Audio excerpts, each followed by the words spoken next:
Hello guys, this is your friend Naruto Audio Fanfics and we are back with a new fanfic. Which is what if Naruto was abandoned by his mother, and Tenten became the love Kushina could never replace. Part 1. And if you enjoy this fanfic then please press the like button and subscribe to my channel for more fanfic like this. And now let's start the fanfic. She tried to stop his crying. Why hadn't he stopped crying?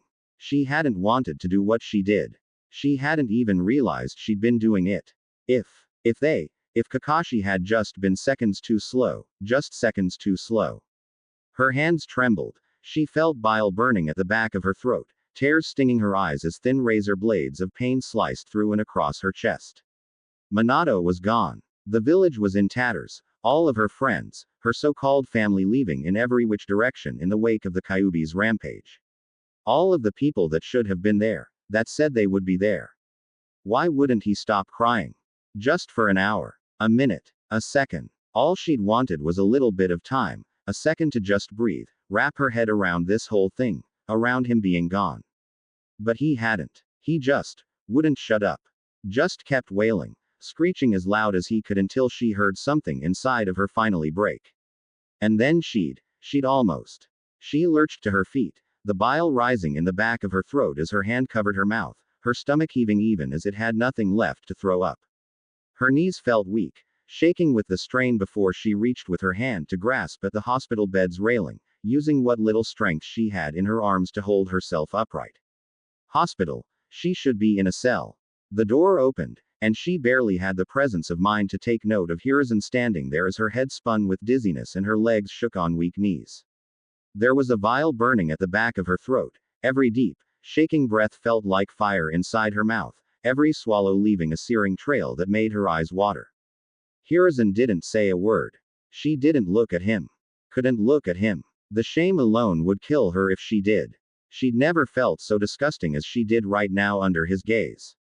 Even so, she had to ask.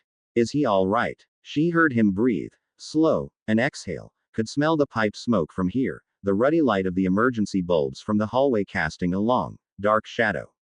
Do you care? The words, delivered so bluntly and cruelly, cut her down to the bone, the breath literally stolen from her lungs. She did. He should know that she did. It had been a mistake, one stupid horrible mistake. She tried to speak and felt her throat close up. She barely recognized the whimper her voice had become as she forced it out. Please, tell me he's all right. Silence. She felt her stomach yawning into a gaping pit. Pure terror gripping her heart and turning it to ice as he remained utterly, terrifyingly silent. Kushina cried. She should have died. She should have died in that bed, bleeding and screaming. Should have died with Minato. He will live. The words were like a whitewash of cold water to the boiling turmoil in her chest and mind. She couldn't have stopped the scream she released if she'd tried, and the tears that came from her eyes burned even as they left trails of ice down her cheeks, falling from her trembling chin down to the white sheets. Then the words came to her. Really registered. He will live. Just live. Was the damage? Had she crippled him? Was it physical? Mental? Would he walk again or? Look at me. His voice ripped her out of her thoughts. She bit her lip, trembling where she stood. She still didn't want to. She shook her head. Look at me. The shout made her heart stutter in fear. She'd never heard him raise his voice, ever.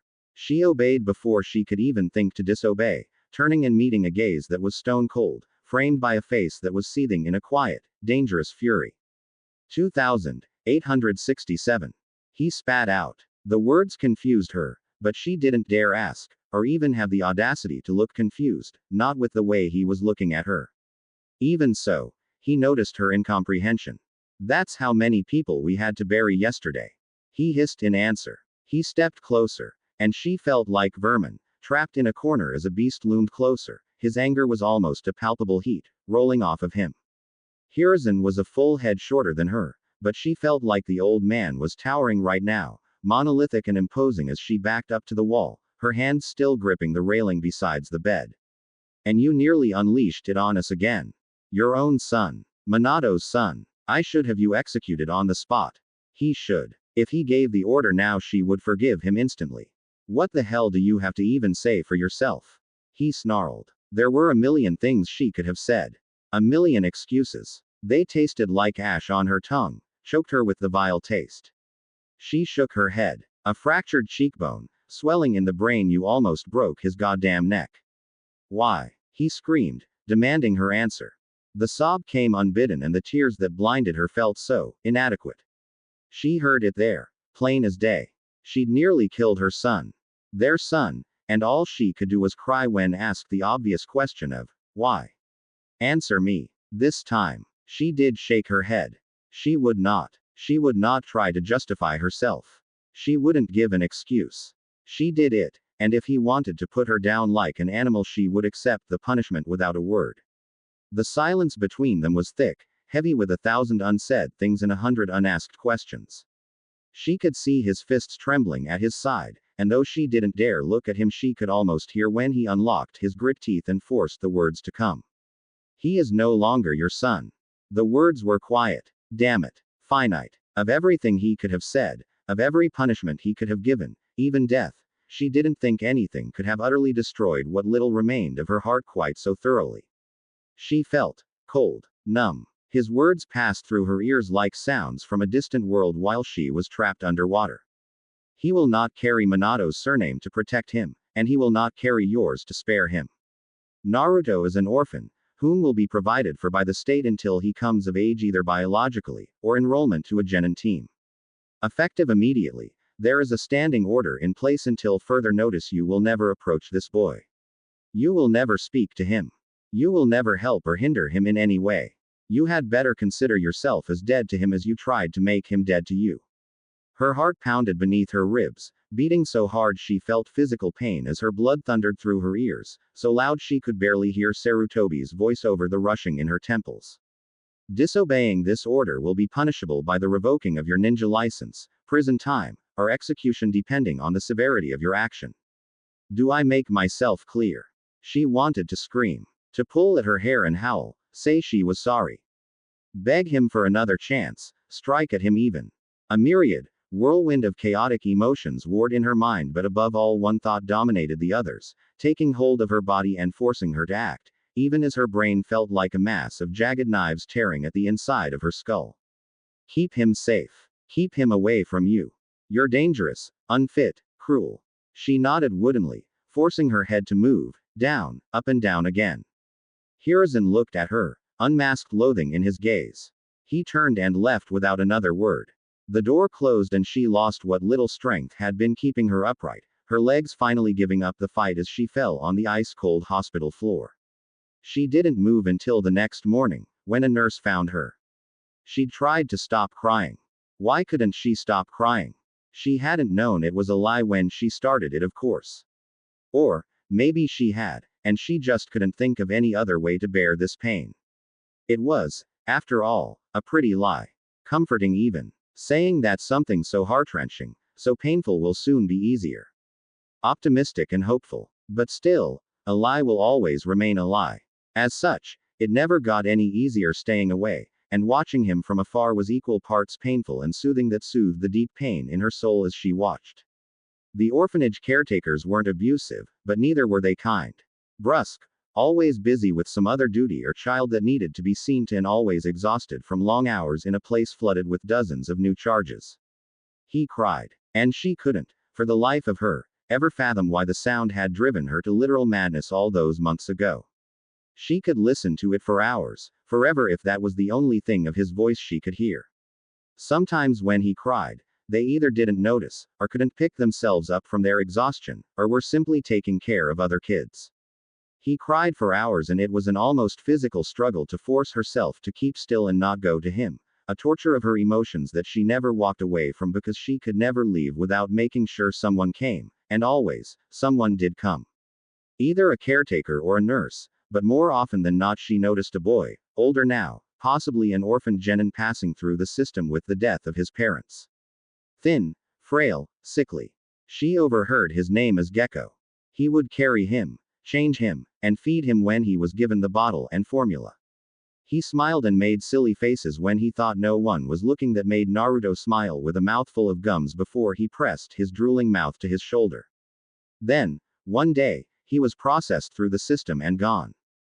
And her boy was alone again. XXX. The first year came. Then the second. More and more Hiruzen would send her out on missions away from the village, on assignments that took more and more time. The man wasn't stupid and he wasn't blind.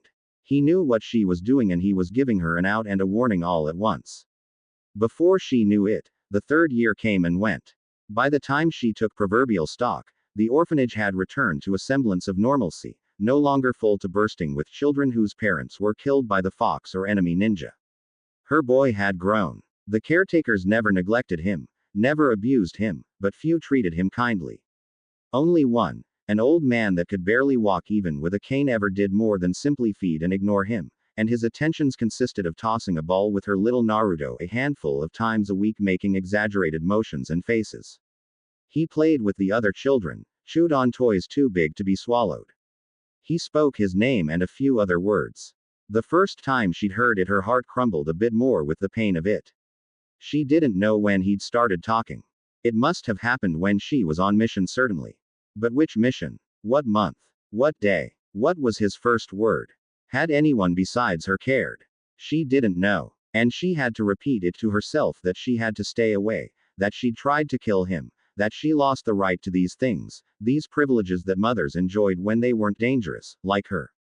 At her best nights, she could sleep without feeling completely wretched. XXX. Far as anyone knew, her son died at childbirth. It's what Hiruzen told them, and the subject was too painful, and they too polite to ever really pry. After all, Konoha's red-hot kunoichi, known for her temper and the mouth on her, would never, ever let someone take her son away. It just wouldn't happen. Hey, it would be years before anyone discovered her secret. Years before her mask cracked and her spirit was finally worn down to the bone. People noticed the difference in her, of course. Her new silence, her reservedness, her avoidance of them. They worried, asked if there was anything they could do. Offered to help in any way they could, said they were there for her. She smiled, offered thanks, and kept her silence. What could she say? Even if she could tell them, even if she wanted to tell them, what would she say? That she kept her pregnancy a secret. Lied to all of them for years. Watched with jealous resentment as they moved on. Rebuilt their lives while hers crumbled around her. Maybe she should have. At least say something. Give voice to something, even if it was just to scream and let it out. But she never did. And so, of all the people, of all her friends, it had to be her that found out. She'd forgotten about their training that day. So she'd thought she'd had the day clear. Nothing planned. No meetings, missions, or pending events. No one to come by. No one to bother her. To interfere. She hadn't even had the mind to lock her door. No need to give the police force trouble when they were called. So when Makoto opened it, and found her staring at a pill bottle on her living room table. They were rivals. Always had been. Since they were girls.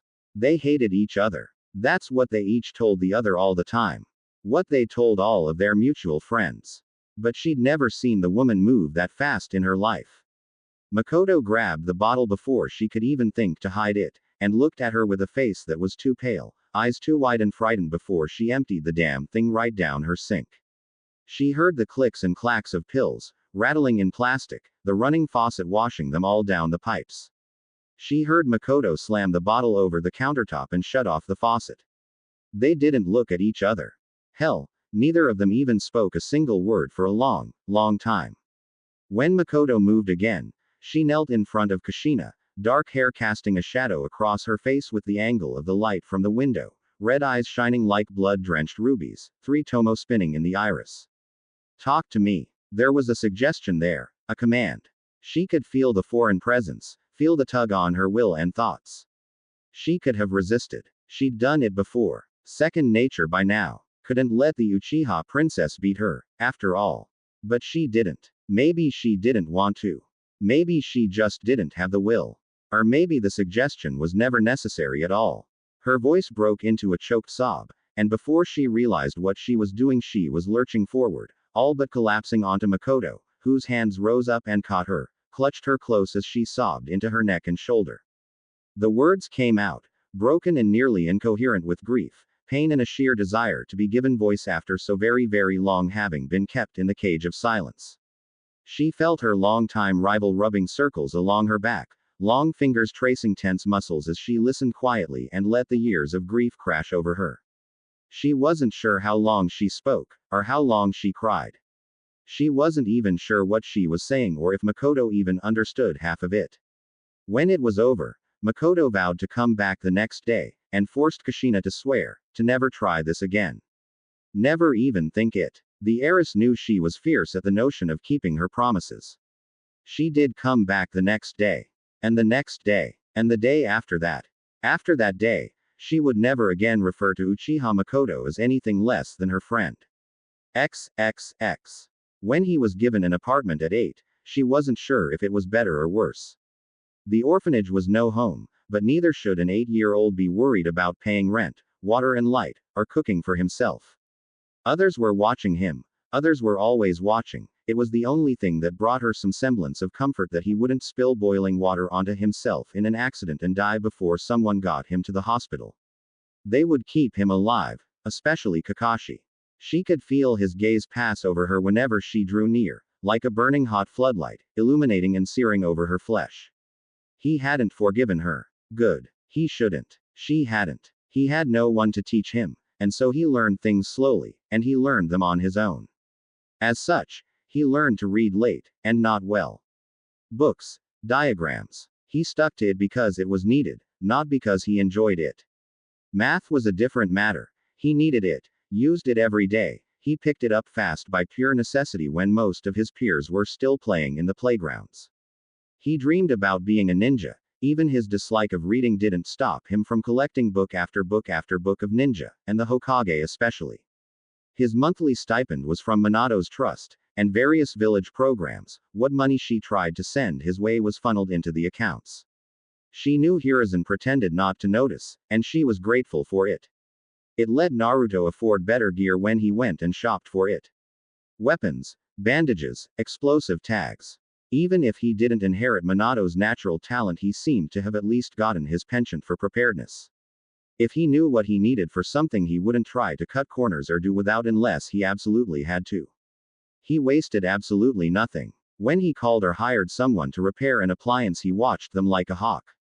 Not because he didn't trust them, but because he never wanted to call them again. He would watch to learn to fix it himself. One of them, a middle-aged gentleman, walked her boy through the step-by-step disassembly of a toaster, explaining how everything worked. That toaster, since then, had broken 2 other times, and Naruto had repaired it on both occasions. And she watched it all. Like she'd done in every spare moment she'd had for years. She watched as he took his tests, watched as he trained, learned, tried to keep up with the others of his class. How he forced himself day in and day out to train that little bit harder, try for that one extra push-up or sit-up more than he'd managed the last time. She watched him succeed, and fail sometimes. Worst of all, she watched him leave every day. She watched those blue eyes look at the other kids, look at their smiling parents, drink in the feeling of pride displayed on their faces, the happiness and joy of family. And she would see that light in his eyes dim. That hope replaced by forlorn sadness, a deep longing for what he'd never known. Jealous embers simmered behind his eyes before guilt smothered even that for having ever been felt at all. But others didn't see that in him. They saw the joker, the prankster, the obnoxious nuisance. Some even saw danger. But no, her boy was good right down to his very core. All he needed was for someone to look at him, not past him. Her gut churned, and before she realized what she'd been doing, she stood up from where she'd been watching from a nearby rooftop, a step away from falling and taking him into her arms and never letting go again. And then the world spun. Vertigo hit her before she could bring up her defenses, and she was somewhere else, looking at the baleful glare of Hitaki Kakashi, mismatched eyes finding her own, his Anbu mask hanging from his belt. Go home. The words were blunt, curt, without the slightest hint of the kind affection he once looked at her with. She shook her head, more to get her bearings than deny his demand, but that desire was present too. He is my son. Not anymore, he said, voice low. She caught movement from the corner of her eye. Naruto was getting up, walking away and leaving again. She moved to follow. And Kakashi was in front of her again, and it was a physical urge she had to fight down to not clock him across the face. The sound of a crying baby reached her ears, all around her, bouncing off the walls of her mind. Kakashi's voice was harsh, and the flat tone he'd been using now bled at the edges of anger. Go home. She opened her mouth, ready to argue, ready to tell him to go down there himself or get the out of her way. Damn him, and damn Sarutobi. The crying abruptly stopped, choked off, the sound of a blow bouncing around her brain, and she froze with renewed horror. She heard her own voice now speaking over the shrieking wails. Just shut up. Just shut up, shut up, shut up. She heard the blow again, the rustling of clothes, and she could see him, lying there in the cradle, blue eyes glassy, a horrid bruise rapidly forming over his cheek, her hands reaching for his pale throat, brandished like claws. Then Kakashi was there, his fists grasping at her Junin vest, lifting her off her feet and slamming her back into the rooftop access door behind her, her body clanging against the metal barrier, feeling it buckle and the back of her head ringing from where it smacked against it. Not gonna ask next time. He snarled. Stay away from him. He let her go, and her own legs barely caught her, holding her up. By the time she had the strength, the will to move again, the moon was high in the sky. That night, with no sleep and barely any supplies, she took the highest risk mission the village had available and left. XXX. He didn't have to ask her again. With the memory fresh in her mind, as vivid as though it had happened mere hours ago. She stayed away. She stayed away as long as she could. She received her missions from Shunin border outposts and dead drops, took on assignments in foreign, hostile territory, looked for the most dangerous of enemies, criminals and murderers. They couldn't kill her. They tried, of course. They all failed. Maybe someday, someone would succeed. Maybe someday she would be too slow, or just a little bit too tired from the nightmares that kept her awake at night. Or too weak from the stale ration bars she barely forced herself to choke down every day. The money came as expected every time, flowing into her account, then out of hers and into his. Sometimes an Anbu tracked her down, delivered messages from the others. Some few friends asking after her, worried. Makoto's in particular were angry, seething things that demanded she come back or at the very least write. She never did. She had to stay away. If she couldn't control herself, if she couldn't stop herself from going to him, the woman that had nearly killed him in his crib, she had to stay away. Then, one day she got a message, one that brooked no argument. It wasn't from Makoto, or Shuza, or any of the others that kept writing her. It said one word: return. Hiruzen's seal was firmly at the bottom, bright red like blood. She followed the Anbu messenger without a word. She realized as they crossed the border back into fire territory, that she had to ask him how long she'd been gone. 14 months. Another year had gone by. He was 9 now. 9 and 5 months. He only ever celebrated his birthdays with Hiruzen. He would take him out to eat, tell him stories about the cage and battles long past. Did he do so again this year? She hoped so. It was one of the few times she could remember her boy was genuinely happy, not just pretending to be. The journey was silent. Not tense, but not comfortable either. Her escort didn't seem to wish for conversation, and she was too unused to it by now to strike it up herself. She remembered days when she could talk easily, make friends easily. They seemed like they were the images and memories of a wholly different woman now looking back. She had been different then, hadn't she? Better. Happier. With Minato acting like a warm sun through her day, shining bright. She didn't bother asking why Hiruzen wished for her to return. The worst-case scenarios passed through her mind sometimes, and they made her heart race, beating hard beneath her ribs in fear, but she didn't ask. Stay away. Kakashi's words in her voice bounced around her skull. They returned to a village draped in the white colors of morning. She wondered, for a fleeting moment, if Hiruzen had died. But no, the Hokage monument was clear. All Cage had their visages shrouded in mourning colors for a month after their passing. Something else was wrong. The Chunin at the gate were young. She didn't recognize them. They didn't recognize her. They seemed like they worked together a while though, possibly the same genin team judging by how they bickered and argued. She was led to the tower, and before long she was in front of Hiruzen's desk, the old man's pale white robes even more stark on this day. He turned his head, looking at her with tired eyes. Who died? She barely recognized her voice. It had been a while since she'd used it. Since she'd had need of it. The old monkey took off his hat, passing a hand over thinning hair. The Uchiha clan. She didn't understand what was said. Her mind simply refused to register and comprehend the words. Her thoughts flashed to Makoto, the image of her friend sending a sharp knife through her chest.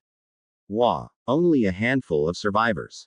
He spoke over her question, smoke wafting out from the cage of his teeth. I called you back on the matriarch's request. Her heart, which had been stuttering in her chest, gave another relieved lurch and she felt she could breathe again. Makoto's alive. He nodded, eyes fixed ahead, haunted. She demanded I order your return. I did not have the heart to refuse. Her world spun. She felt dizzy, worry, relief and anxiousness warring in her mind all at once. She barely even noticed when Hiruzen stood. His words of, wait here, sounded muffled and distant to her ears as she held onto the back of the chair to keep herself upright. Minutes, perhaps hours later, the door opened again, and before she could fully turn, Makoto was there, her arms coiled around her and hugging her tight, so tight it hurt, and their positions from years ago were reversed, and now she was the one holding and comforting the openly sobbing woman as she cried and told her everything. She found herself making another promise this day. She would never take another mission for so long outside the village again. Makoto survived only because she'd been out training. Training to get back onto the mission roster for higher ranked missions after being gone for so long. Straining because she wanted to be strong enough to take a mission that would bring them together so Kushina could be dragged back kicking and screaming. If it hadn't been for that, she'd have been killed by her own son too. Maybe the whole clan would have been killed without that. Makoto had been the one to return, discover the bodies and raise the alarm after all. She'd cut the massacre short. Though not by much. A clan of over 200 people brought down to little over 24 in a single night. A massive, devastating blow to a village still recovering from a great war and the destruction of a rampaging Biju. She didn't understand it. Itachi had always been a quiet, thoughtful boy. She could even go so far as to say he was a kind boy. Though she knew many people wouldn't name that as a quality he had. The question was simple. Why? That was always the question, wasn't it? That was always what came to mind. What people wanted to know. They wanted to know, but she knew better than anyone that the answer was never sufficient. It would always be inadequate. Makoto threw herself into the work of maintaining what little of the clan remained, to the point that Kushina worried for her dark-haired friend. The political sharks could smell blood in the water and they were not slow to swim to it, looking to rip out a piece for themselves and fill in the power vacuum left by the Uchiha-shaped hole in the body of the village. No time for grief, no time for second-guessing or what-ifs. Makoto worked day and night like a woman possessed. She worked for herself, her remaining clan members, for Sasuke and everything in between. Perhaps that's why when Makoto asked Kushina to move in with them, she didn't have the heart to say no. She did many things she wouldn't have considered without Makoto being the one to ask. She trained Sasuke. She used her own image, her name and her fame to spearhead a recruitment drive for the police force. She tendered her resignation to the Anbu Spec Ops. She did it because Makoto asked her to. She did it because they were both broken in different ways. Because they were both grieving. Because they understood each other and because they were probably each other's last, true, friends. And because she didn't want to lose her last friend. But there was one thing she would not budge on. One thing Makoto asked that she would not consider. Stay away. More than once her friend asked to petition Sarutobi, told her to demand for the order to be removed, hell, for Kushina to give Makoto herself permission to adopt him, legally, if they really had to force the issue and get around the order. Stay away. She almost said yes, more than once. She wanted to say yes. Of course she did. More than anything else in the world. But those sweet dreams where she could hold her son in her arms again, where she could take care of him, teach him, provide for him, comfort him, pick him up after he fell and do all those things that mothers were supposed to do.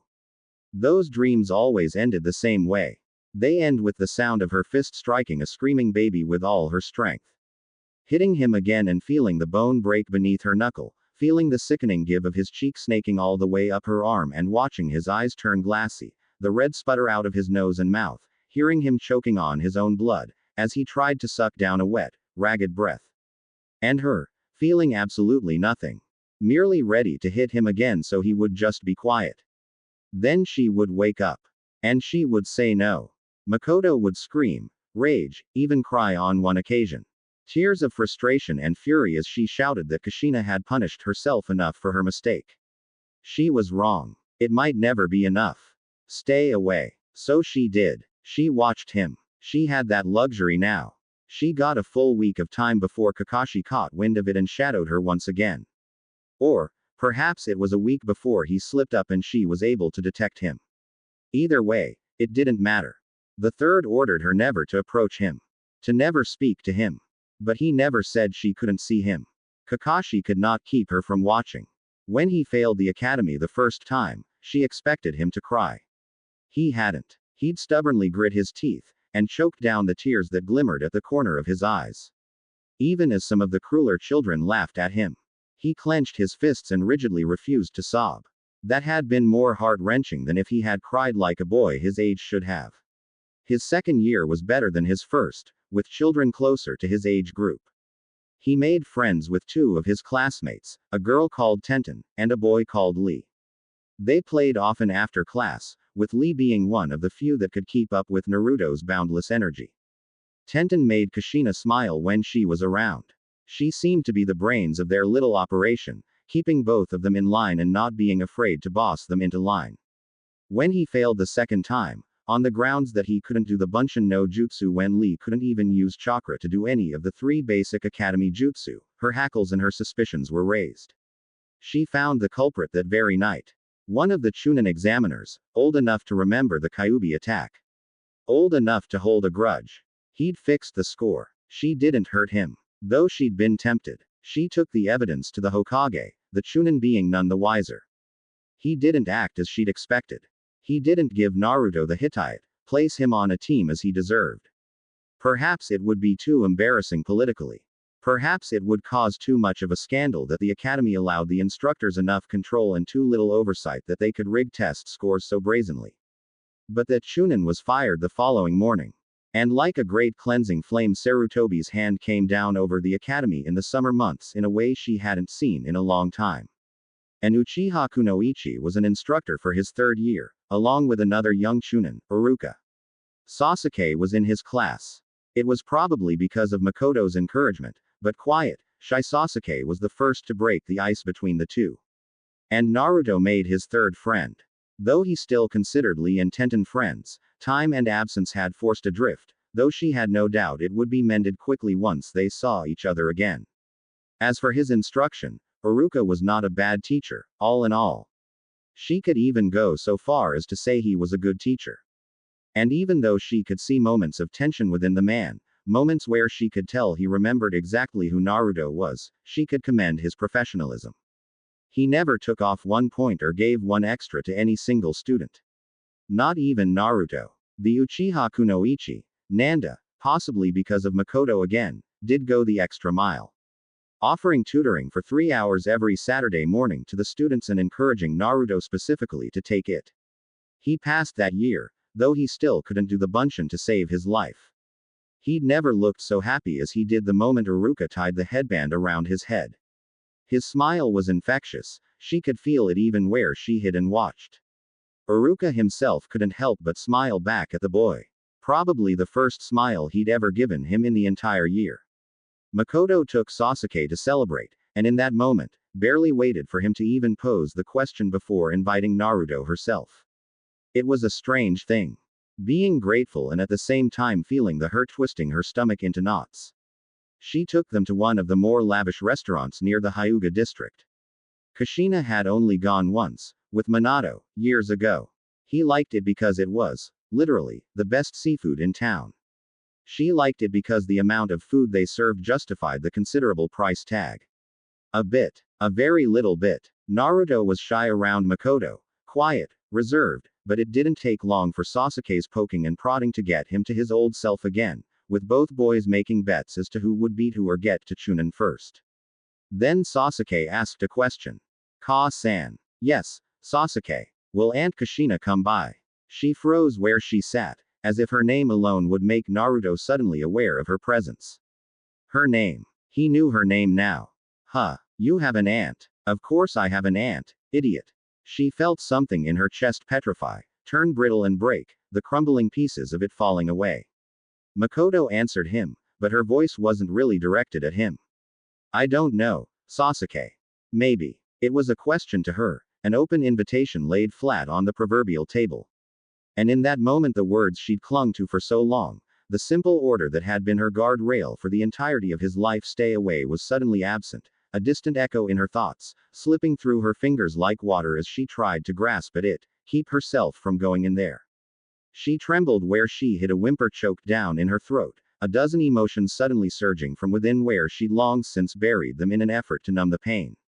Uncertainty, anxiety, excitement, anticipation, hope. They all came out in an instant, clawing at the walls of her thoughts to take the most attention. And then, just like that, it was all drowned out by overpowering thing. Fear. Black and oily, it coiled around her mind like a snake, smothering the faint light that had broken through for just a moment. 12 years. His entire life she'd been gone. Watching from a distance, never once helping him when he fell. Cleaning his scraped knees or teaching him things before he learned the hard way. 12 years of absence, of distance and apathy. She'd tried to kill him as a baby. Then she'd tried to kill herself. Now she'd tried to kill her feelings. She'd failed at all three. And now she wanted to hope, to walk in there and try at motherhood like she'd tried so many other things and failed at them. Stupid, worthless, fool. Her thoughts hissed. Their food had arrived. Makoto had ordered the most expensive dish of fish and lobster for them. She didn't even see Naruto's eyes go wide with wonder before she stood up and walked away. She wasn't sure where she was going, or what she was even doing. She just kept walking. To be more accurate, she fled. XXX. She didn't return home that night, or the day after. When she finally did return, Makoto was equal parts furious and apologetic.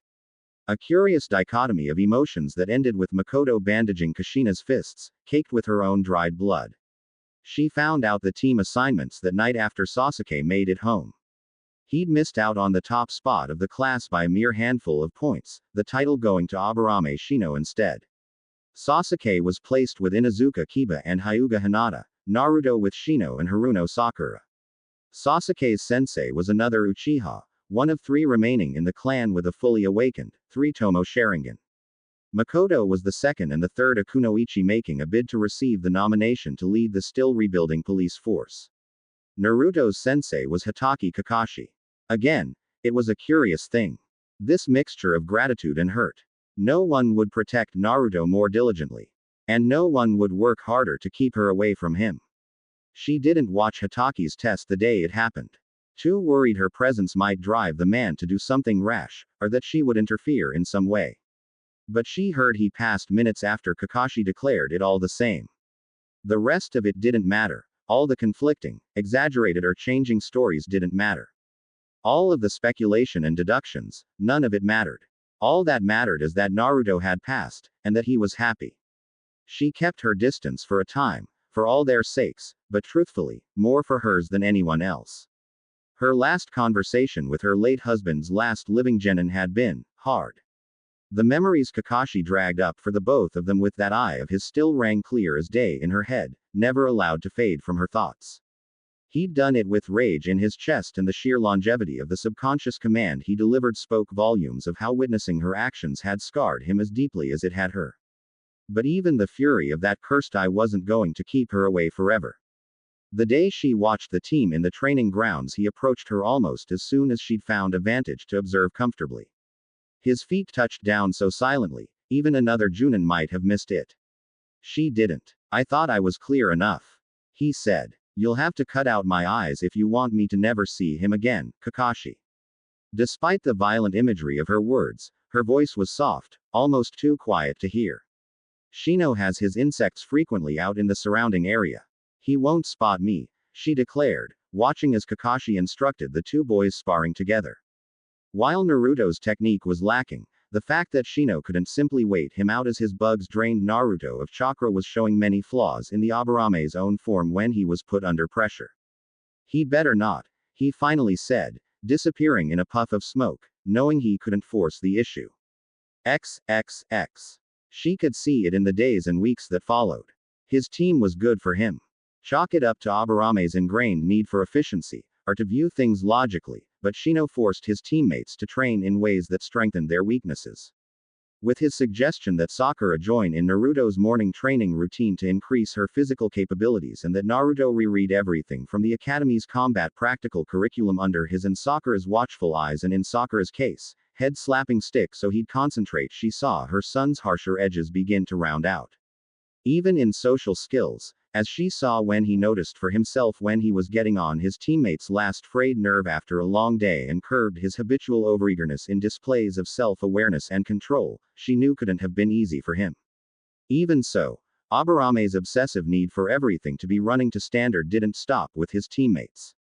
Shino got into discussions frequently with Kakashi when he felt the Junin wasn't pushing and challenging them all hard enough.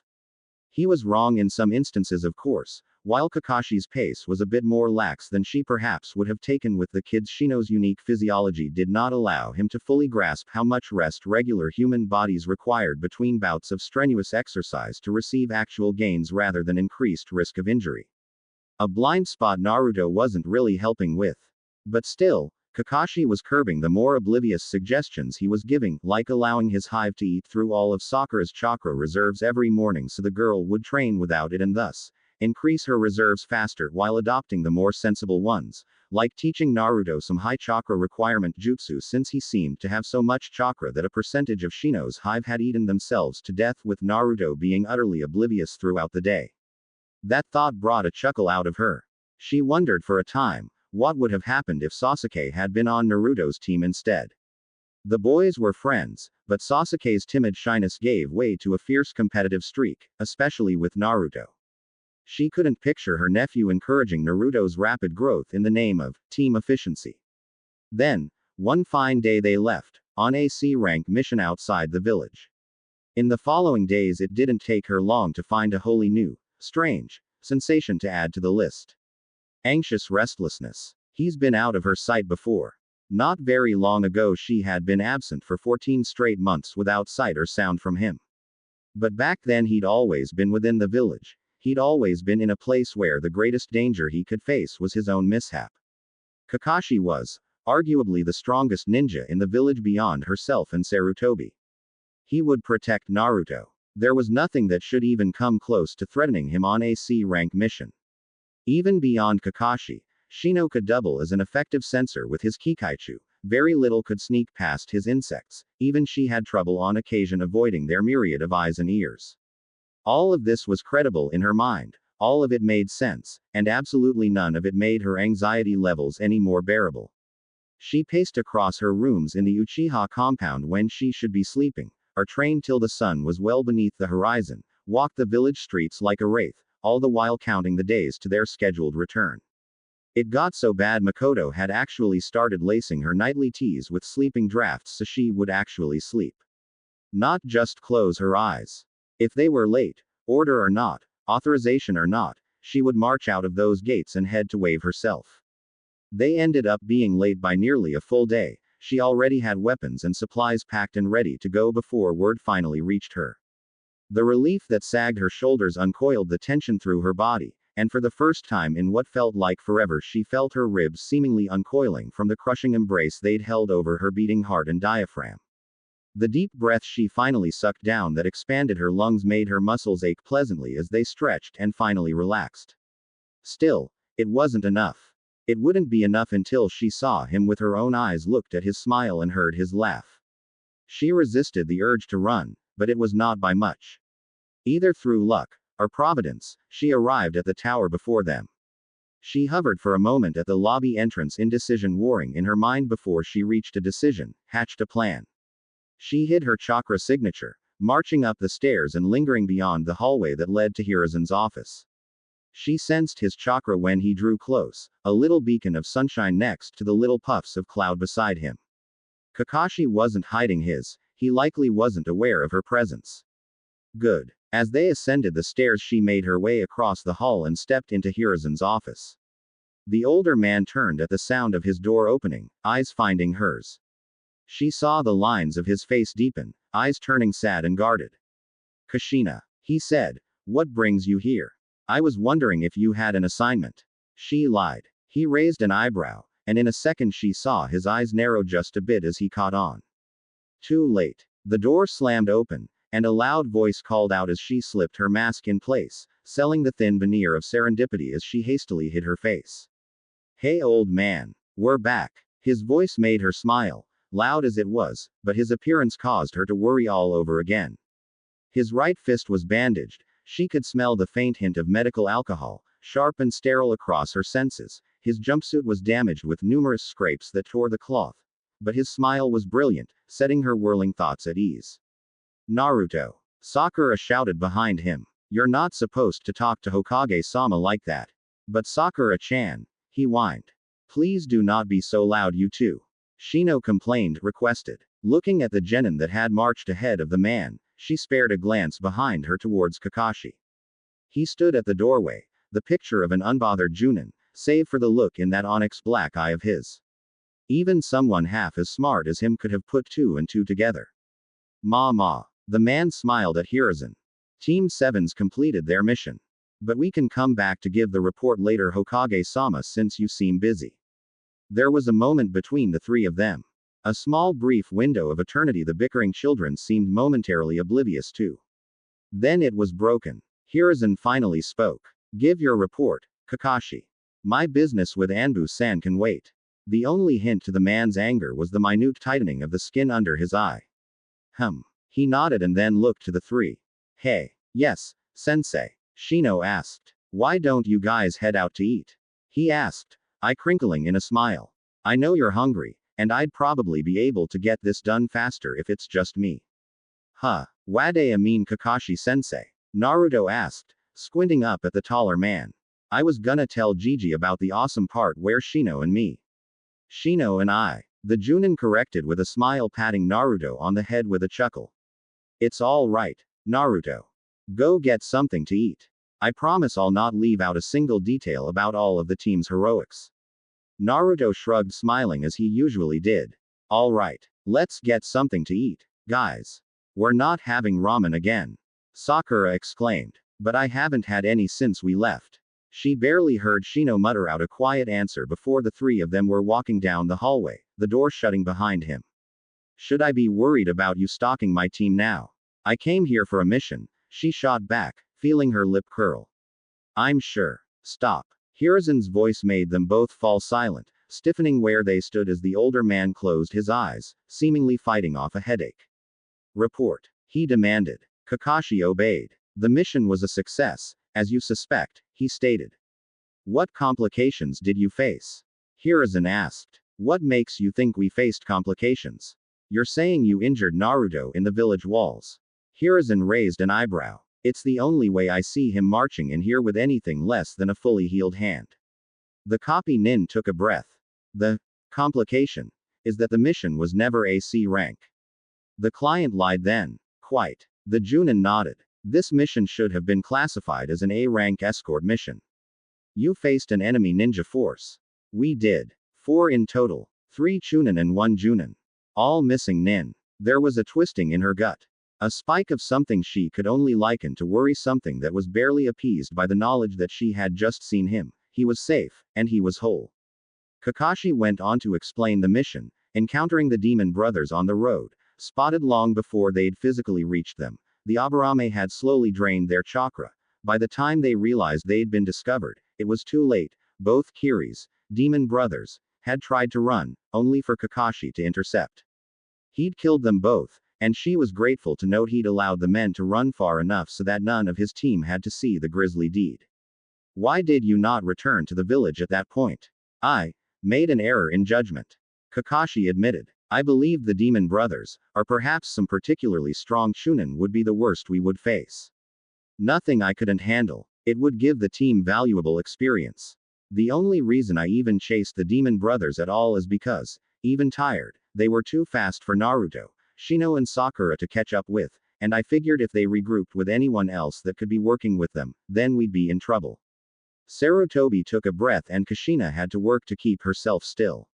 I hope you realize how grossly negligent and downright reckless that was, Kakashi. In hindsight, I do. It will never happen again, I assure you. Continue. We proceeded with the mission.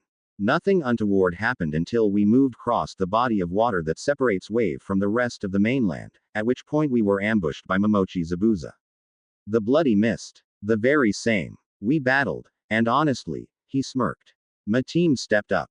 Zabuza forced me into a bad position. Things could have gone much worse. What exactly did they do?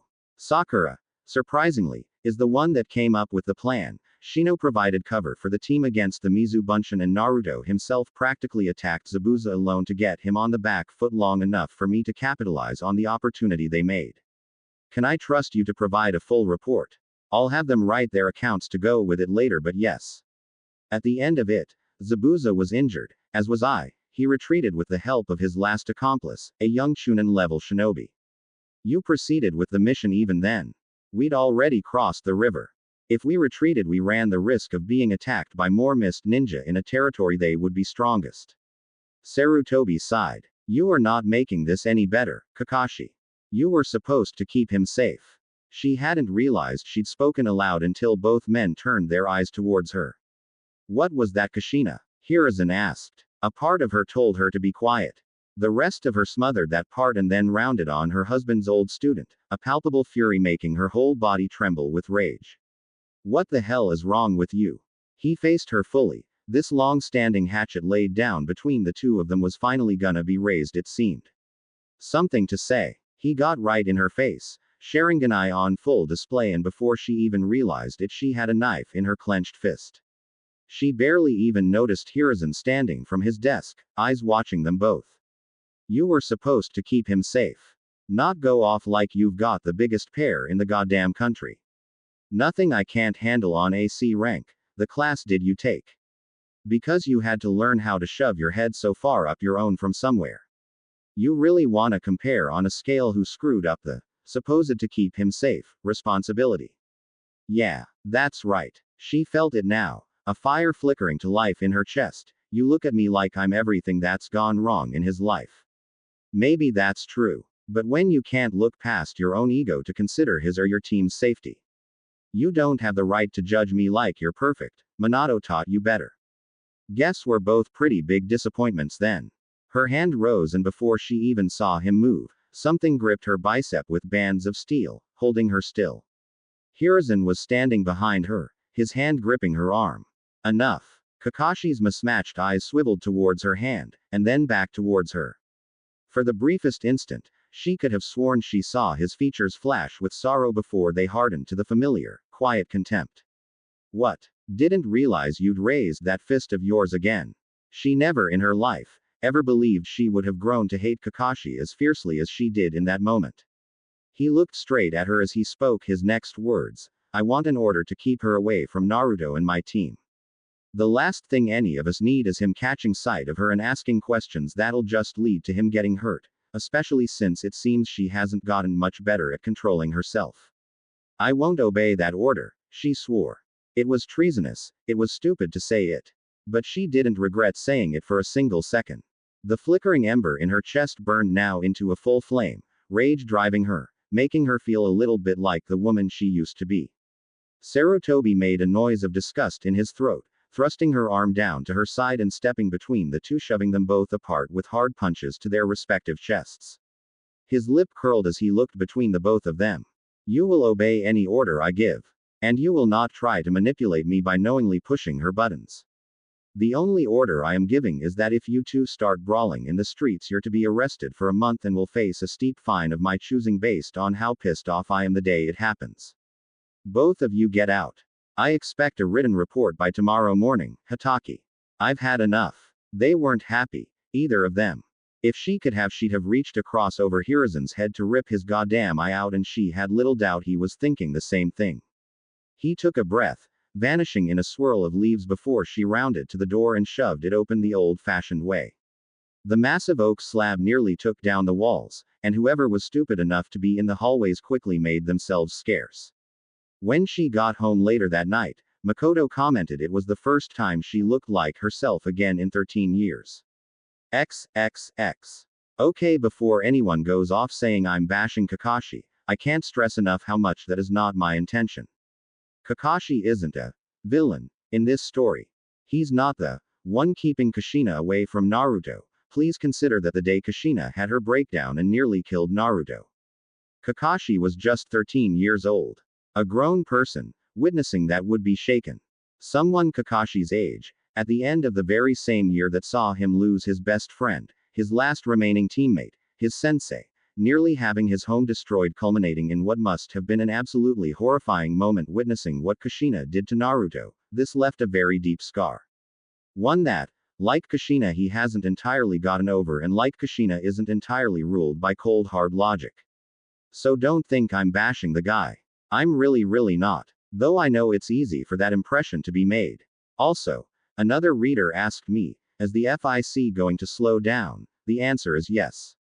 This FIC is gonna have 6 chapters not counting the prologue. The first 3 chapters are gonna breeze through the stages of canon I would like to get past, and the last 3 are going to be much more slower paced and will have a more traditional format as things come to a head. Merchants brought out their rare stocks, restaurants opened longer, artisan shops were ready with Konoha-made carvings, silk and furniture. Tourists and clients began to arrive, trader caravans, shinobi from other villages, all coming in a quiet, steady stream. The marketplace was full to bursting at all hours. The section of the village dedicated to hotels and tourism was busier than usual. Konoha was the host of the exams this time and the excitement buzzed through the air. Sasuke and his team would not be attending the exams. She already knew well in advance that Makoto had absolutely no intention of signing a permission slip if it came to her. She hadn't told as much to Sasuke, of course, but her friend had no intention of her last remaining son going down the path of his brother, snapping under the pressures and responsibilities of higher ranks too early. That was a fight waiting to happen, she knew. While Makoto had curbed the worst of Sasuke's grief and anger, he still very much wanted to make Itachi pay for what happened to their clan, and his father especially. He'd sulk for a few days. But Kushina knew Makoto wouldn't budge. She'd have done the same if she could. She hoped, desperately, that Kakashi was not doing this to spite her in some way. But he'd nominated his team for the exam. Naruto, Sakura, Shino. She watched their training, and while she could say they were competent and certainly had their own array of skills and talents, all 3 of them, they were still very much green and inexperienced. Another 6 months wouldn't hurt them. She didn't understand Kakashi's rush. They weren't in a war. They weren't even in a potential conflict at the moment. Why this desperation to get them to advance through the ranks? Couldn't he recall how it had screwed with his own head, and all of the problems it caused him? To his slight credit, he did step up their training, but she disagreed with his decision, emphatically. Asuma, Sarutobi's son, either by pride or peer pressure nominated his own team for the exams. She took solace in the fact that Metagai had done the same, which meant that Naruto would be meeting his friends, Tenten and Lee, again after almost 2 years without having seen either of them. But that was a small comfort at best. She tried to take her mind off of things with what she usually did, training. Either training herself, or helping Makoto get back to her old strength. But the distractions could only distract for so long before she was literally climbing the walls. With no missions to take due to the requirement that a substantial ninja force remain in the village during the exams for security purposes, she had nothing to do other than sit and wait. Makoto was loving it, particularly because just 2 days ago Kushina had gone so stir-crazy she'd spontaneously cleaned the entire house. Top to bottom. Sasuke's room still smelled like oranges. The world was moving too slowly, her mind spinning too fast. It had been too long, too many years since she had absolutely nothing to do that she felt the restlessness tearing at her insides and growing worse by the day. Even watching as her son was taken away from her, as he entered the Chunin exam building and would be gone for anywhere between 3 days to a week. And the worry for him within that place with so many foreign and enemy ninja just added a whole extra layer of anxiety to her already fraying nerves. She could admit to herself that even compared to her usual, low standard, she was a goddamn mess.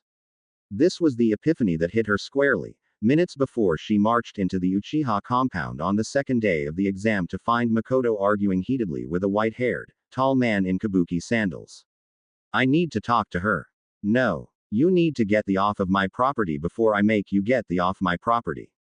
Makoto, please. You left. You abandoned her, Minato and Naruto. 13 years. Far as I'm concerned, you can stay under whatever rock you crawled under and dropped. She stepped forward, watching as Makoto's eyes widened, her features paling as Jiraiya turned and saw her for the first time in 13 long years. He looked unsure, shuffling from one foot to the other as he stood there, averting his eyes to try and look anywhere but straight at her. Kushina, it's awe. He trailed off. She didn't know what to say. Neither did he apparently. A million words were stuck in her throat, a dozen emotions running around her skull. She wanted to punch him. So she did. Her swing came from home field. Pulled all the way back with her full weight thrown behind it, to the point that she lost her balance and pitched forward as he fell back with a shout of pain and a spurt of blood.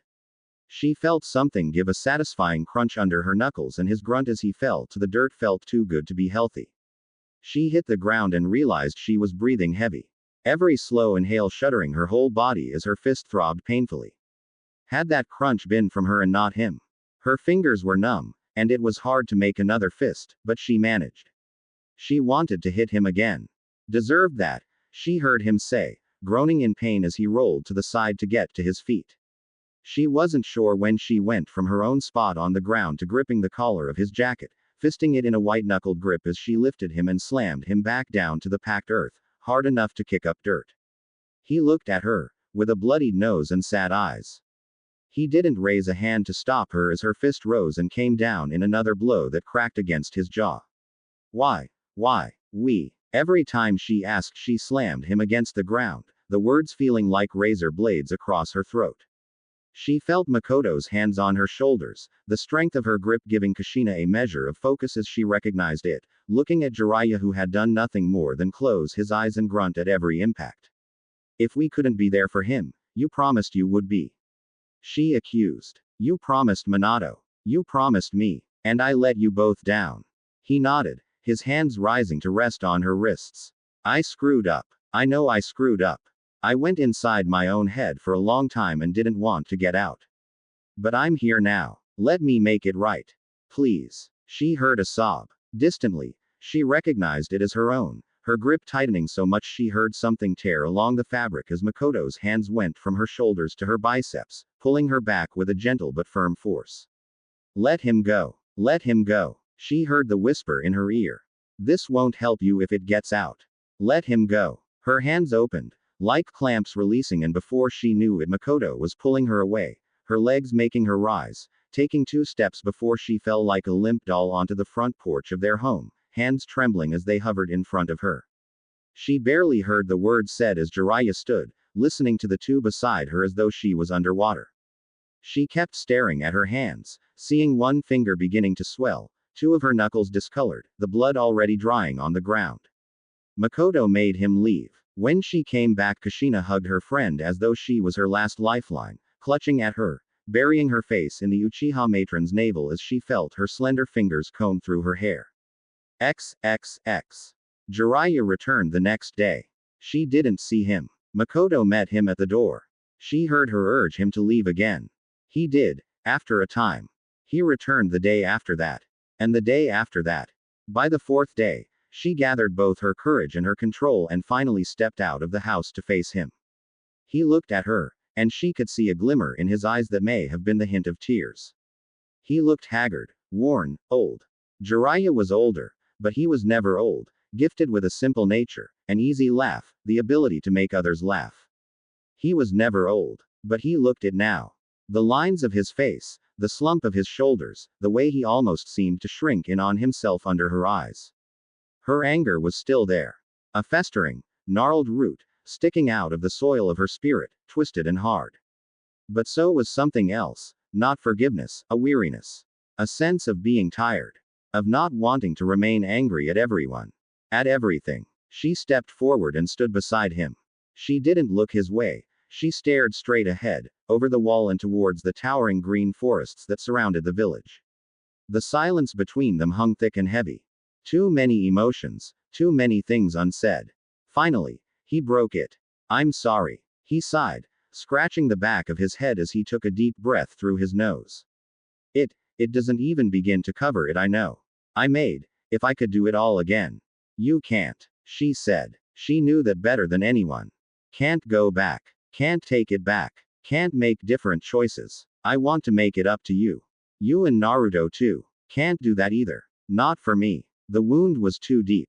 The trust she'd put in him, that Minato had put in him so absolute, when he hadn't come in those first months. That first year. After all the messages, the calls that she knew Sarutobi had made. Maybe if he'd been there, things would have been different. Maybe if he'd come to see her even once before he simply up and left halfway across the country without so much as a goodbye letter, she might have kept it together.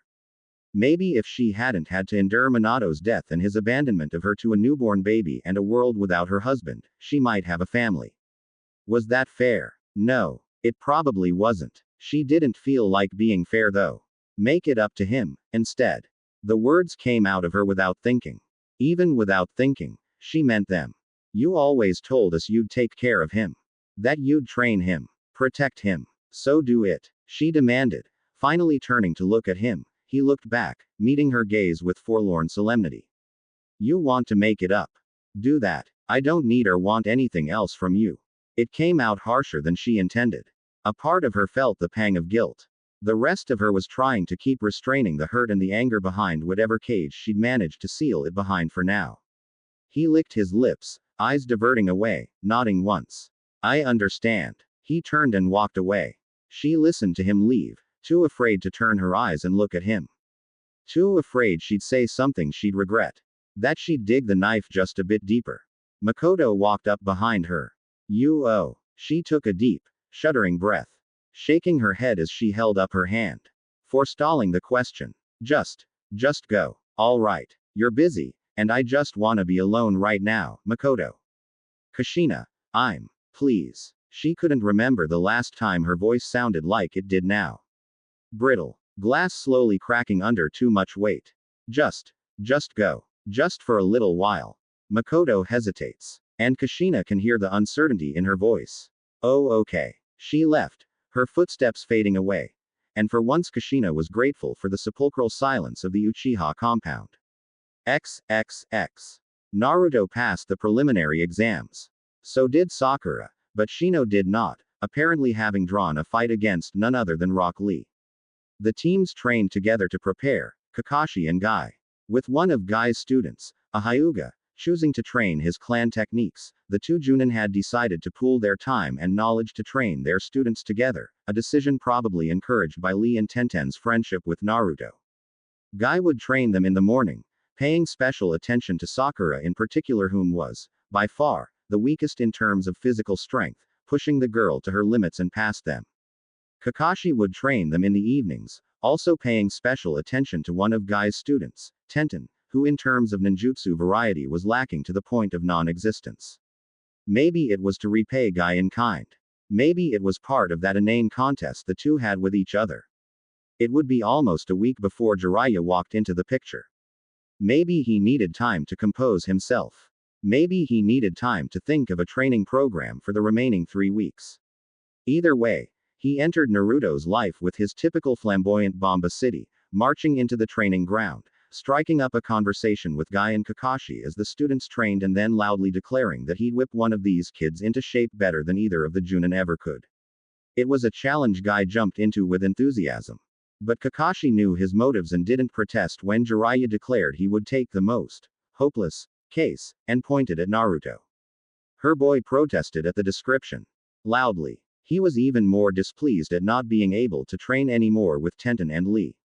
He said he didn't want to train with Jiraiya, more than once, even after Kakashi vouched for the man's skill. Naruto simply valued his time with his friends more. But in the end, Jiraiya, quite literally, dragged him away kicking and screaming.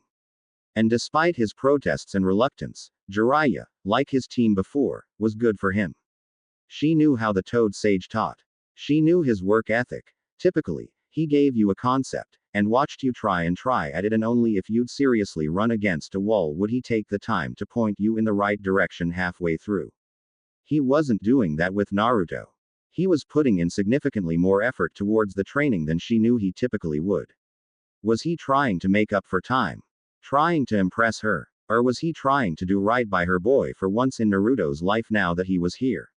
She didn't know. Maybe it was all three. Then, the month is over and the genin are expected to fight for the clout and entertainment of their village. It feels like it passed by in a blink. Too fast, too soon. She's not sure if he's ready. She attends. She hasn't attended a Chunin exam in years, but there is a brimming anticipation, tingling just beneath her skin. Makoto and Sasuke come too. They sit in the seats reserved for clan members, too far away to converse. The battles are nothing remarkable by her standards, though for hopeful Chunin, she supposed they were impressive enough. Shika's boy is just like his dad. Lazy as hell, but too damn smart by half. Sakura fights against a kunoichi from Suna. One of the files she and other guards had received pegged her as the Kage's daughter. Sakura loses, of course, but Kushina can recognize the effort she put into her training and the fact that, even just a handful of weeks ago, Tamari wouldn't have been breathing as heavily as she was now to beat her. Gaara, the youngest of the Kage's kids, draws against his brother, and his brother forfeits. Then, it's Naruto's turn. She feels static leaping between the cage of her bones. Her heart is pumping ice and fire through her veins, and she can't help but lean forward against the railing trying to get closer if even by just a little bit. He's up against the Hyuga boy, a pale ghost against bright sunshine. The fight starts, and she can't remember the proctor shouting for them to begin. She feels sick watching it, her stomach doing flops in her gut, her hands gripping the railing. Every time Naruto looks like he's gaining some kind of edge, Neji comes out with a new trick, and every time she swears the fight's over, Naruto just gets back up again, refusing to give up. She doesn't think she's ever felt more proud, but all the same, she doesn't think she's ever wished harder for her boy to just stay down. When Neji seals his tenketsu, she's sure it is over. Stop hurting him. Stop. The voice is hers in her mind, but not. Briefly she has a flash of Kakashi's face, years younger, shouting at her before it's gone. Come on you idiot. Punch that goddamn Hyuga's face in. She snaps her eyes up, and she sees Sasuke leaning against the railing, snarling down at the arena. Kick his Naruto. The voice is closer. Sakura's, his teammate. Don't give up. That one even closer. Quieter. She turns and sees Tenten sitting beside Lee, both looking down to the arena, more reserved in their hopes with their teammate being Naruto's opponent. More voices join in. Some cheering for Neji. Others just cheering. But there are more. So many more cheering for him. The underdog. The one that shouldn't win.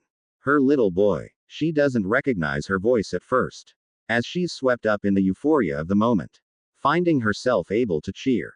To give a voice of encouragement after years of keeping silent. The sting in her eyes are tears she can't stop as she pours everything into calling out to him to win, and for the first time in her life she feels a small modicum of what it would be like to be a normal mother. Her voice swept up in the crowd so she doesn't have to fear, at least for the moment. He looks like he lost when he finally wins. Neji is standing over him, bleeding, bruised, his clothes torn. Naruto's given him a fight. But he's won. Then her boy explodes from the ground and knocks him flat on his. She screams at the top of her lungs, and either the people were too stunned to do the same or they were too shocked. But there's a moment, a fleeting moment before her cheer makes them react, that her boy turns and looks straight at her. She wants to pretend his smile was just for her when he waves at the cheering crowds. XXX. He was alive, because of her. It had been a moment. A fleeting shade that crossed her mind that said let it happen. Let him die. She didn't want to think how hard it had been to ignore that voice. Orochimaru's little wall had been cute. It's too bad she didn't exactly need to be on the other side of it to summon her chains to help Hiruzen. She didn't know what he planned to do with those coffins, but whatever it was, she hadn't let him. Using her chains to disrupt and seal away the chakra fueling the technique, Orochimaru needed to fight Hiruzen without that particular trump card. Whatever it was. Even so, he wasn't a Sannin for nothing. The fight had been brutal, almost artistic even.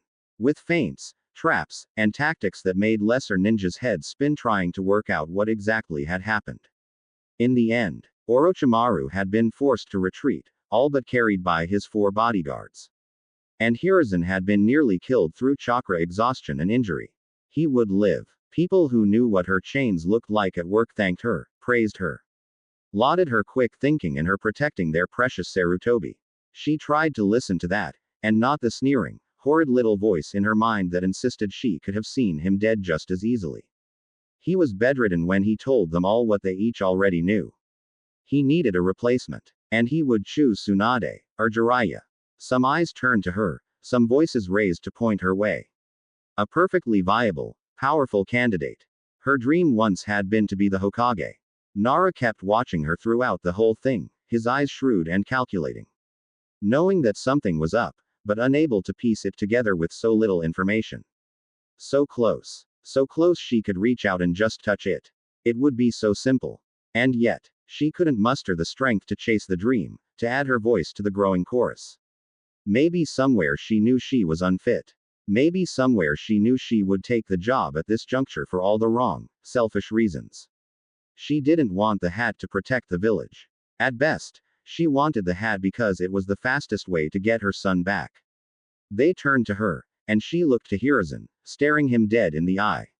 He met her gaze. For a long, interminable moment, they stood in silence. My preference, the Sandaime Hokage finally said, never looking away from her, would be Jiraiya. Or Tsunade. His word was the law. XXX. It would take almost 2 months. 2 months before she would even see Tsunade in her role as the Hokage. Almost 2 months before she was called to the office. She arrives, opens the door, and she sees the woman that would be the leader of the village for the first time in almost 20 years. Tsunade hasn't aged a day. The Sannin looks at her, at first, serious, then her gaze softening as she finally recognizes her, standing from her desk and stepping around it to walk up to her. Tsunade looks at her like a long-lost family member. Taking hold of her hands, brushing fingers through her hair as she looks her over with solemn, saddened eyes. Considering everything, you look good. Kushina shrugs. The compliment is debatable. Thanks. Not so bad yourself. She gestures for her to sit. She does so. Tsunade leans against her desk, crossing her legs and arms. I read your file, she says. All of it. Kushina expected that. Tsunade was the Hokage now. She tries to convince herself she doesn't feel violated by someone else knowing the secret. Did you just want to let me know? Judging by how cross her voice is, she's not successful. Tsunade's frown deepens. Kushina, I'm the best medic in the world. Let me give you an examination. I'm sure what happened to you was a one-time thing. The condition is more common than you know of many other mothers that cracked their newborn's cheekbone, do ya? There's pity in her eyes. Sadness. Forgiveness. She says. I was never cut out to be a mother. He'd see that once the shine wears off. He's an amazing boy. And you're a good woman.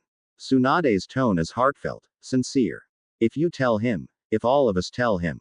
Explain. He'll know. She shakes her head, and it occurs to her that just a month ago she'd been so tempted to take this seat to give this exact same order.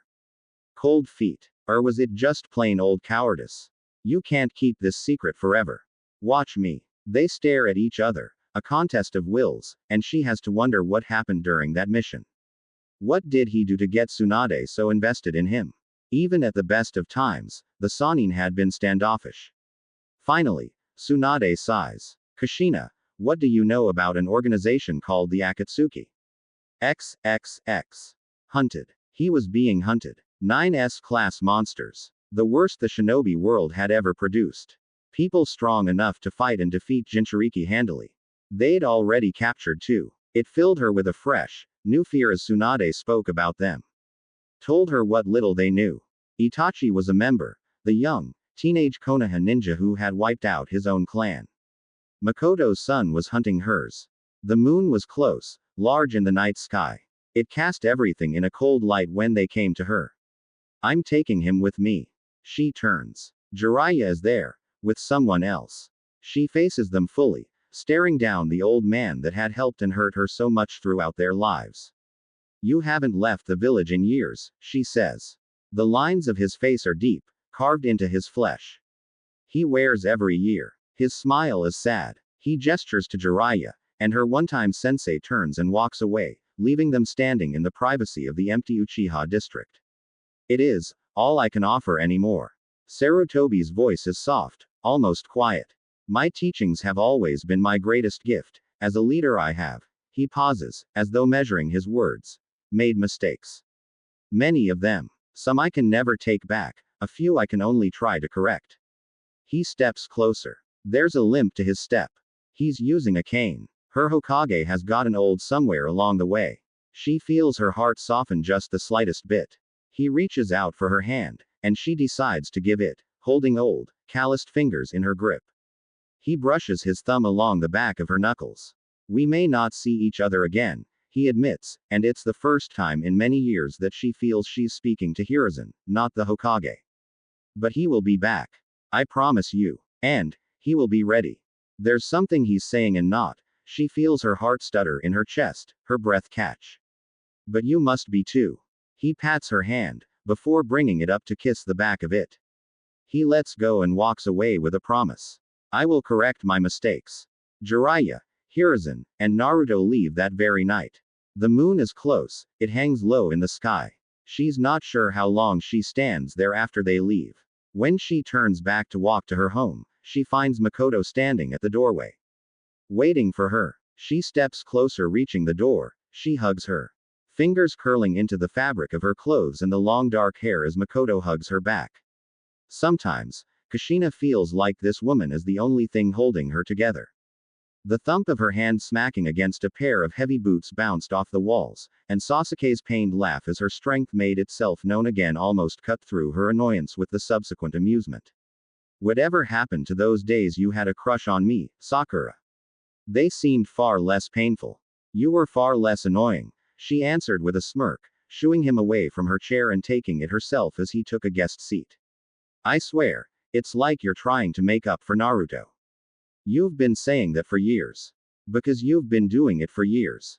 She shot back. Speaking of, did you get your cut this month? The cut, as it was called, were Naruto's letters. Every 2 months, without fail, Naruto would write to each of them, sending the missives with Jiraiya's reports to Tsunade. One for Lee, Tenten, Shino, Sasuke and herself. They couldn't write back, of course, a fact that they each detested to varying degrees. But Naruto did not fail to send his collection of letters every 2 months regardless. They called it a cut, because it was as though Naruto was determined to do things in the months between letters that he could write to each of them about. Things that would catch their interest in the reading, or ideas that would intrigue them. Be it a training method that might help Lee, sealing talks with Tenten that were excerpts from Jiraiya, talks about different places he'd seen and different foods they'd tasted with Sasuke. He even sent back books on insects of the areas and their various poisons to Shino. Hell, he even went into detail about the libraries he'd visited in the letters to Sakura. A part of them wondered if some of these stories were embellishments, since the thought of Naruto ever willingly stepping foot into a library was enough to knock someone flat on their asses with laughter at the absurdity. But a big part of them wanted to believe every word and hoped he was having as much fun as he said he was.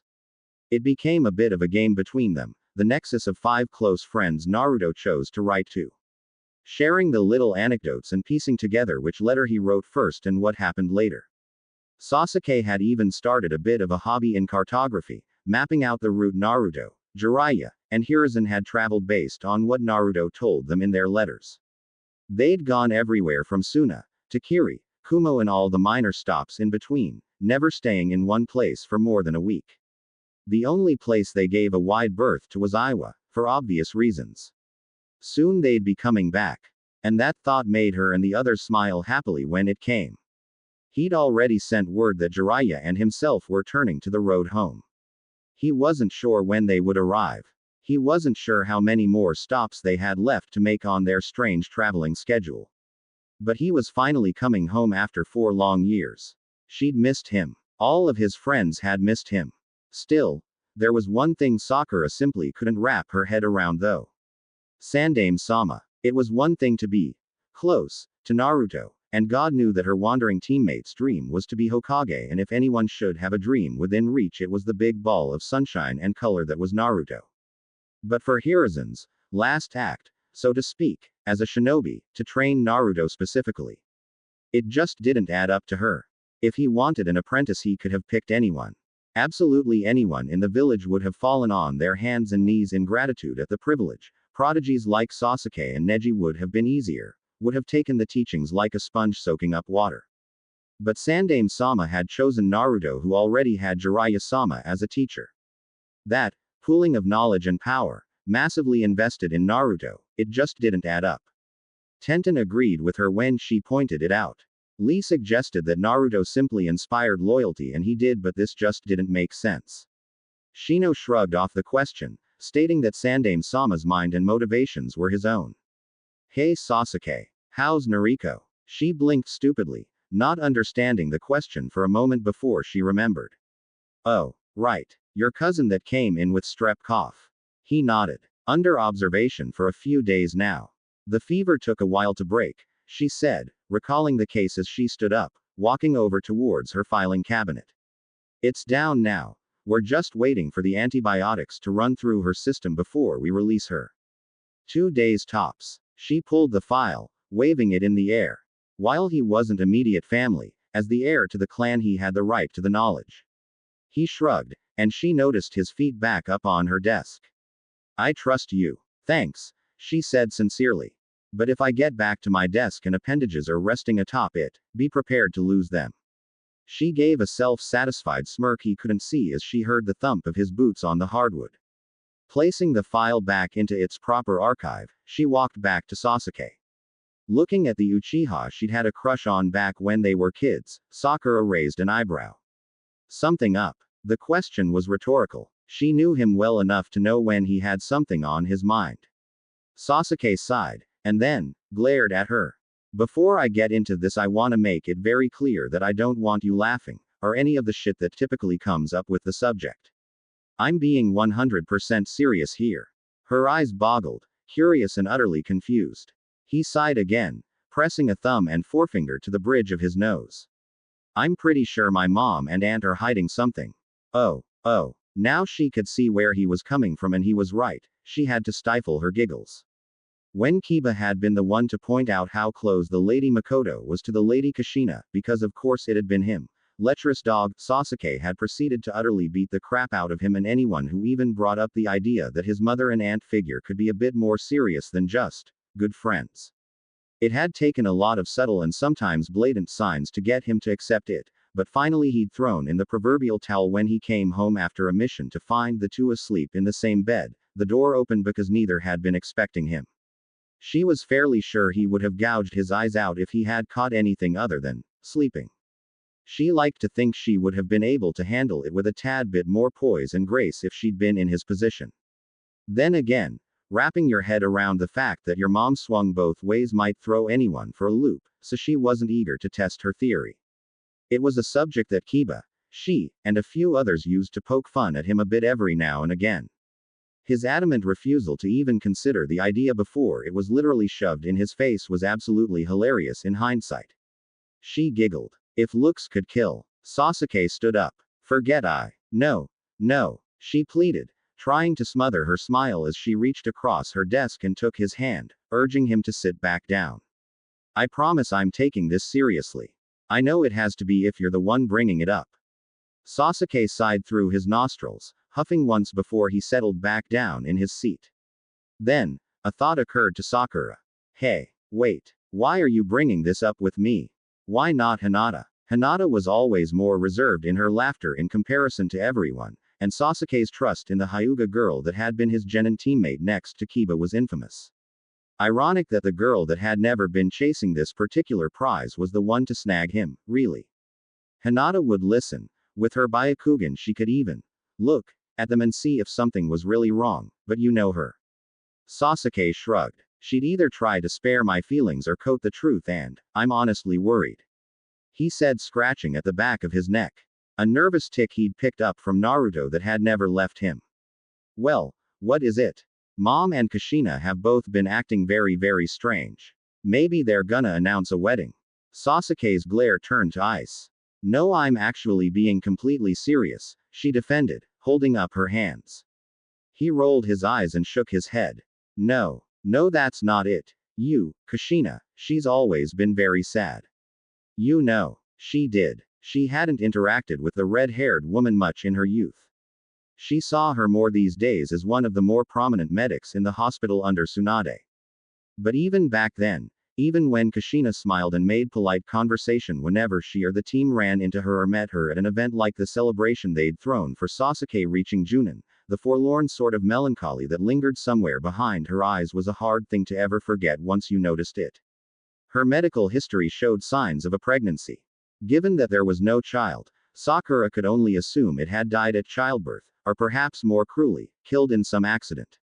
Not that she had any right to tell that to Sasuke. She offered a nod. Sasuke seemed to be grasping at the words, struggling for them. She had this look in her eye the other day. It reminded me of mom whenever she thinks about Itachi. Okay. Now they were entering into some really dark waters. Itachi was the subject one never brought up around Sasuke. Not even Hinata, as far as anyone knew, had been able to breach this particular talk. She was looking at this old picture, he continued. I can hear her and mom talking only for the conversation to die as soon as I walk into the room. She goes on these walks through the village and, he trailed off. Look, I know it's confidential, but did something happen to my aunt during a mission recently or something? I'm really starting to get worried because this just seems to be getting worse. I couldn't tell you even if it did. Sakura protested. You're like a son to her, Sasuke, but legally, you're nowhere near her son. And unless she marries your mom, she's not part of the clan. So the only person that can access her medical records in case of an emergency is her appointed contact, and that's your mom, not you.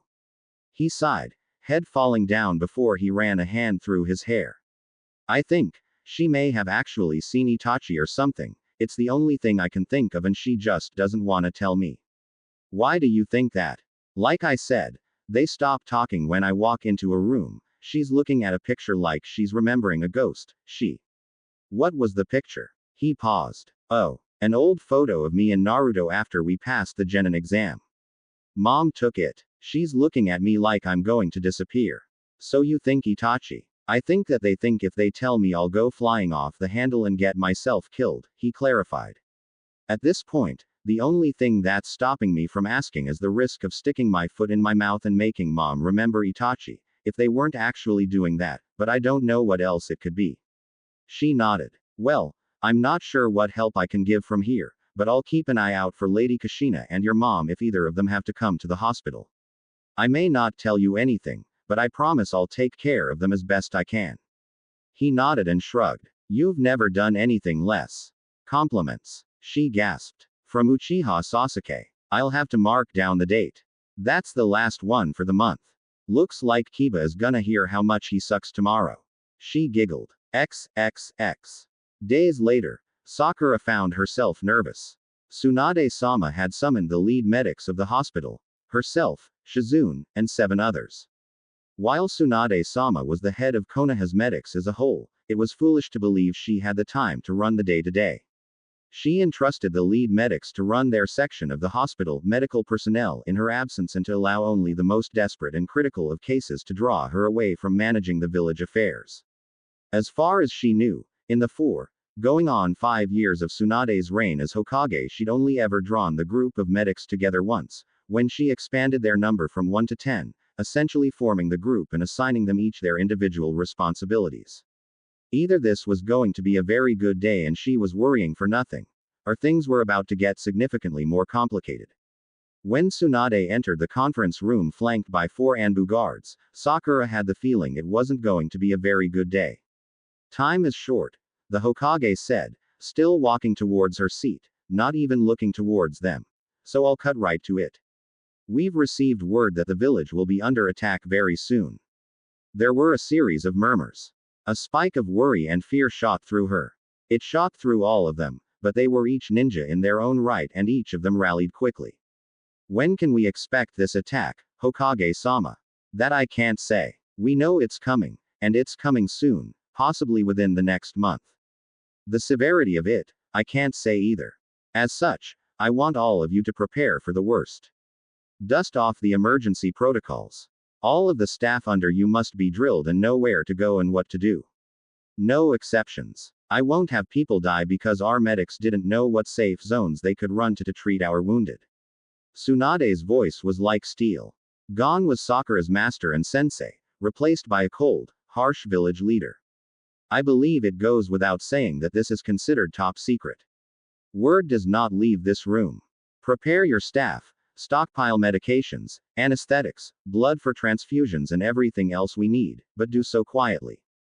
Understood. Yes, Hokage-sama. She was a split second too slow to join the chorus, her voice audible as the others finished and she trailed behind. Tsunade panned her eyes over the room. Nodding once. You're dismissed. Shizune, Sakura, stay. Each of the medics nodded, bowing in respect as they stood from their seats and began filing out of the room. Tsunade waited for the group to finish exiting, closing the door behind them. Sakura watched from her seat as an Anbu by the door applied a seal over the doorway. The two of you will need to be especially careful, the Godime said slowly, leaning forward to rest her elbows on the table. The attack is coming from none other than the Akatsuki. Sakura sucked down a sharp breath, her heart stuttering in its beat in her chest. The mission to save the cage had barely been a year ago now. They'd almost failed. Even with 4 Junin, 6 Chunin, and all the aid Sunagaku had sent their way in the form of Chio and a team of Anbu, they'd all almost died against just 2 of those monsters. If they were coming here, who are they after? She blurted the words out before she could think to stop herself. But as soon as she said it, her mind started running a mile a minute. The Akatsuki were after Jinchuriki. That was their goal. That's why they went to Suna, why reports were roaming around about them in Kumo having captured the Nibi. There was a Jinchuriki here. The Kyuubi Jinchuriki. It had to be. They'd already picked off all of the easy targets from what she'd heard. The Sanbi, Yonbi, Gobi, Nibi. Only a handful of others remained. Even with Sasori dead, the organization was hardly diminished. 2 had been enough to knock Suna on its, if they pooled their resources and attacked here all at once.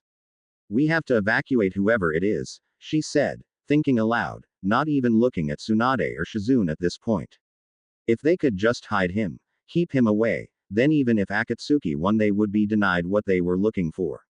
The thought of the Kyuubi no Yoko in their hands was not a thought she wanted to entertain for very long. Your responsibility is to treat the injured, Sakura. Let me worry about that, Tsunade said, her voice bringing the kunoichi out of her own thoughts and back to the present. The both of you are the best medics I have available if I am incapacitated or unable to treat people during or after the fight. That means that the both of you must keep yourselves out of direct combat as much as possible. If all 3 of us are unavailable to heal, we're going to have a lot more casualties. That is your responsibility. The Kyuubi Jinchuriki is mine. Sakura nodded woodenly, forcing her head to move, up and down again. She felt queasy. She could feel the tingle on her cheeks that told her the blood had drained from her face and it was a struggle to keep her hands from shaking. Go on, Sakura. Tsunade sighed. We'll talk a bit more later. A part of her bristled at the wound in her pride that Tsunade thought she was falling apart. A larger part of her recognized that she was in fact, on the verge of falling apart and was grateful for Tsunade's thoughtfulness. XXX. It took her almost an hour to fully calm down, to stop the numerous potential disasters from rushing through her mind over and over again. To shove away the image of Sasori's cold inhuman gaze, and the pounding of her own heart in fear-fueled adrenaline out of her thoughts. To wash her face, take a deep breath and put her proverbial game face on. By the time she got to the hospital and started barking orders to the men and women under her command, she felt like the young woman she always was. Smart, strong and on top of the situation. Fake it till you make it and all that. By the time she'd concluded the first few hours of these preparations, and was ready to go home, she already had full stock of their available medical supplies, available staff, had requisitioned a list of the men and women assigned to defend the hospital in a village attack, and had discreetly filed a request to be informed of the nearby non-classified Anbu safe house entrances to be used in case they were really hard-pressed. It was at home, though, that she felt the worry gnawing at her gut, twisting her into knots. She couldn't sleep. She kept pacing her rooms, biting on the fingernail of her thumb, a disgusting habit she'd picked up somewhere along the way and couldn't shake. If the reports were true, the Akatsuki consisted of 9 members, and they were each as strong as Sasori, her sole experience fighting S-class shinobi. The mental math did not look good. To just take down 2 of them, they'd needed over a dozen people, most of them Junin. If all 9 came here at once, their casualties in the best-case scenario could number in the hundreds. Deidara, the one that Kakashi, Sasuke, and Shino had fought, used explosives like others used kunai. Itachi had butchered over 200 people in the span of a few hours. Right now they only had one, at best 3 shinobi that could go toe-to-toe with an S-class by themselves in the village. Tsunade, and maybe Kakashi and Guy. And the last 2 were a toss-up at best. Her only consolation in all of this was that Jiraiya, Naruto, and Sandaime-sama would. She went completely still. It hit her like a lightning bolt. That's why he went. This was why Sandaime-sama went with them. Then that meant. She swayed where she stood, and her hand fumbled for the bedpost that wasn't where it was supposed to be. Her legs gave out, and she fell on her, hitting the bed and nearly sliding right off with how close to the edge she was. Her mind tried to think back. Was there something? Was there some sign, some clue she'd missed? There must have been something there that she could have seen when they were kids. All she could remember was his stupid, goofy smile. That smile that could light up the room. It seemed wrong, twisted that someone she remembered as one of the sweetest of their classmates had a monster inside him. Did the others know? Did they even suspect? If they didn't, should she tell them what she suspected? She didn't come up with an answer that night, and sleep was so elusive she had to drug herself to at least get some measure of rest before the emergency preparations had to be overseen tomorrow. XXX. She did her work like a machine, her body moving with little input from a mind wholly distracted by 1,000,001 thoughts. She didn't stop. She didn't allow herself to stop. Even as the questions churned with ever-increasing urgency and dominance over her thoughts. She kept working and preparing everything she could for the defense of the village, and Naruto. Finally, at the 3rd day, there was nothing left. Every last emergency protocol had been seen to. Everything was as ready as she could make it, and her own mind wouldn't let her put off these questions anymore. She didn't know who to turn to, who to share this with. Shino was her first choice. He was Naruto's teammate right next to her, and he had the envious ability to truly and completely step back from something and observe it with wholly new eyes when a new piece of information challenged his previous conclusions. Sasuke was her second thought. Of their class, he was Naruto's closest friend. The one that gave the blonde half a damn when everyone else wrote him off. Surely, if she could talk to, or Naruto had talked to anyone about this, it would be him. Her feet carried her through the village, her mind hardly registering where the hell she was going. When she finally looked up, she was standing in front of a shop. She walked in. Welcome to Oh. Hey Sakura. Tenten smiled at her, leaning on the counter. What's up? Bin A. Tenten trailed off. Sakura knew she wasn't hiding her emotions very well, if at all, and the look of worry that passed over Tenten's face reflected such. The bun-haired girl stepped around her counter, walking past Sakura, flipping the sign on the door to closed and locking it. Tenten stood in front of her, barely half an inch taller than Sakura, but, to the Pinket's eyes, she felt like a small child standing in front of an older sibling. Okay. Whatever happened, just tell me about it and let's get to fixing it, alright? Sakura wasn't sure what she wanted to say, but the question that literally spilled out of her mouth had not been what she'd thought of when she first marched in here. Are you Naruto's oldest friend? Tenten reeled, visibly taken aback by the question. Wah, are you Naruto's oldest friend? She demanded, needing to hear this. To hear her say it.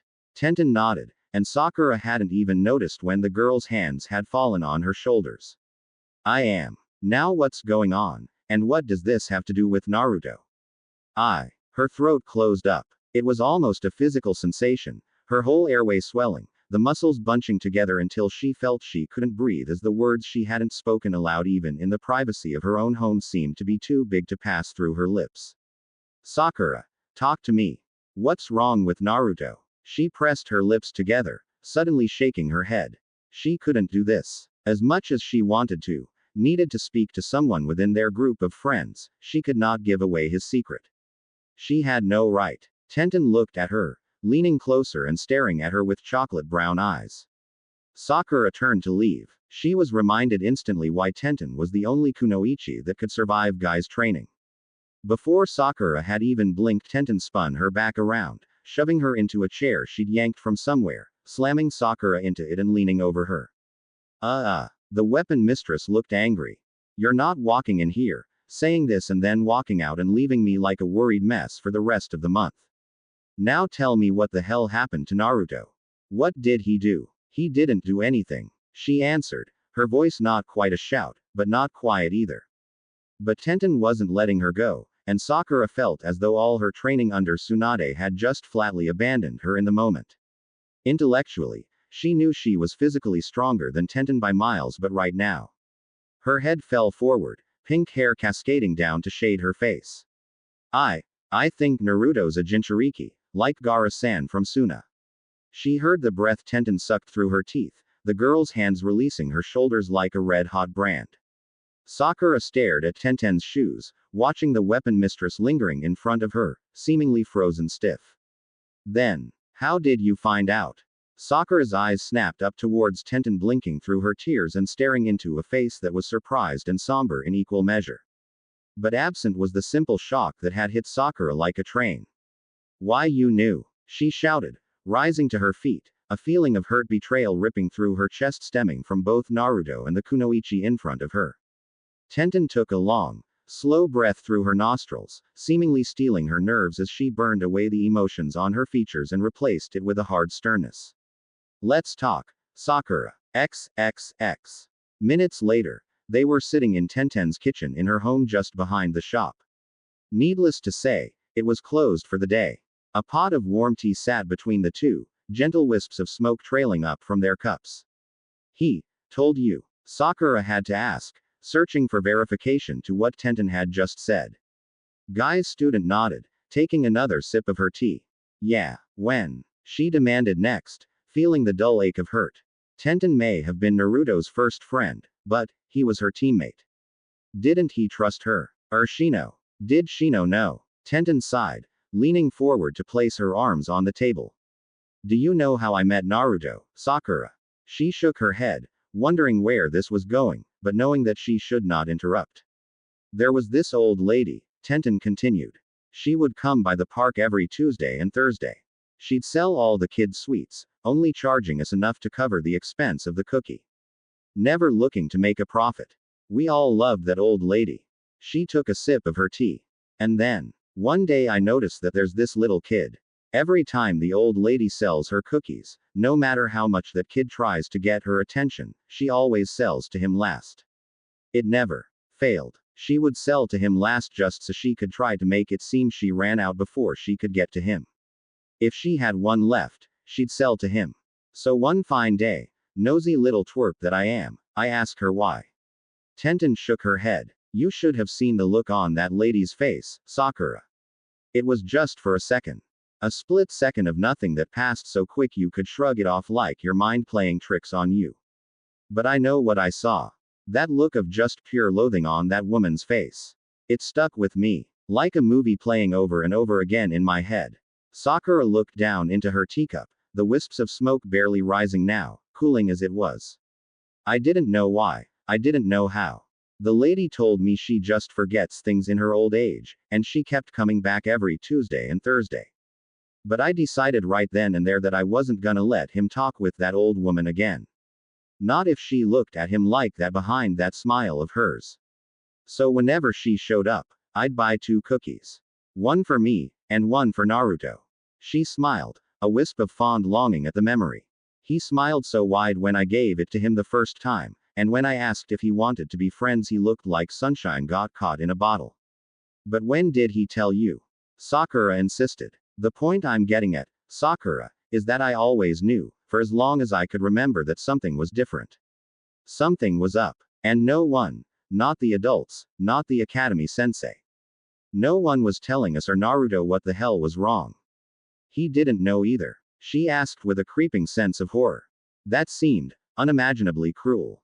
He didn't. Tenten shook her head. He found out just a few days before I did. I was 13, 14. She shrugged. Sandaime-sama told him the day he graduated the academy.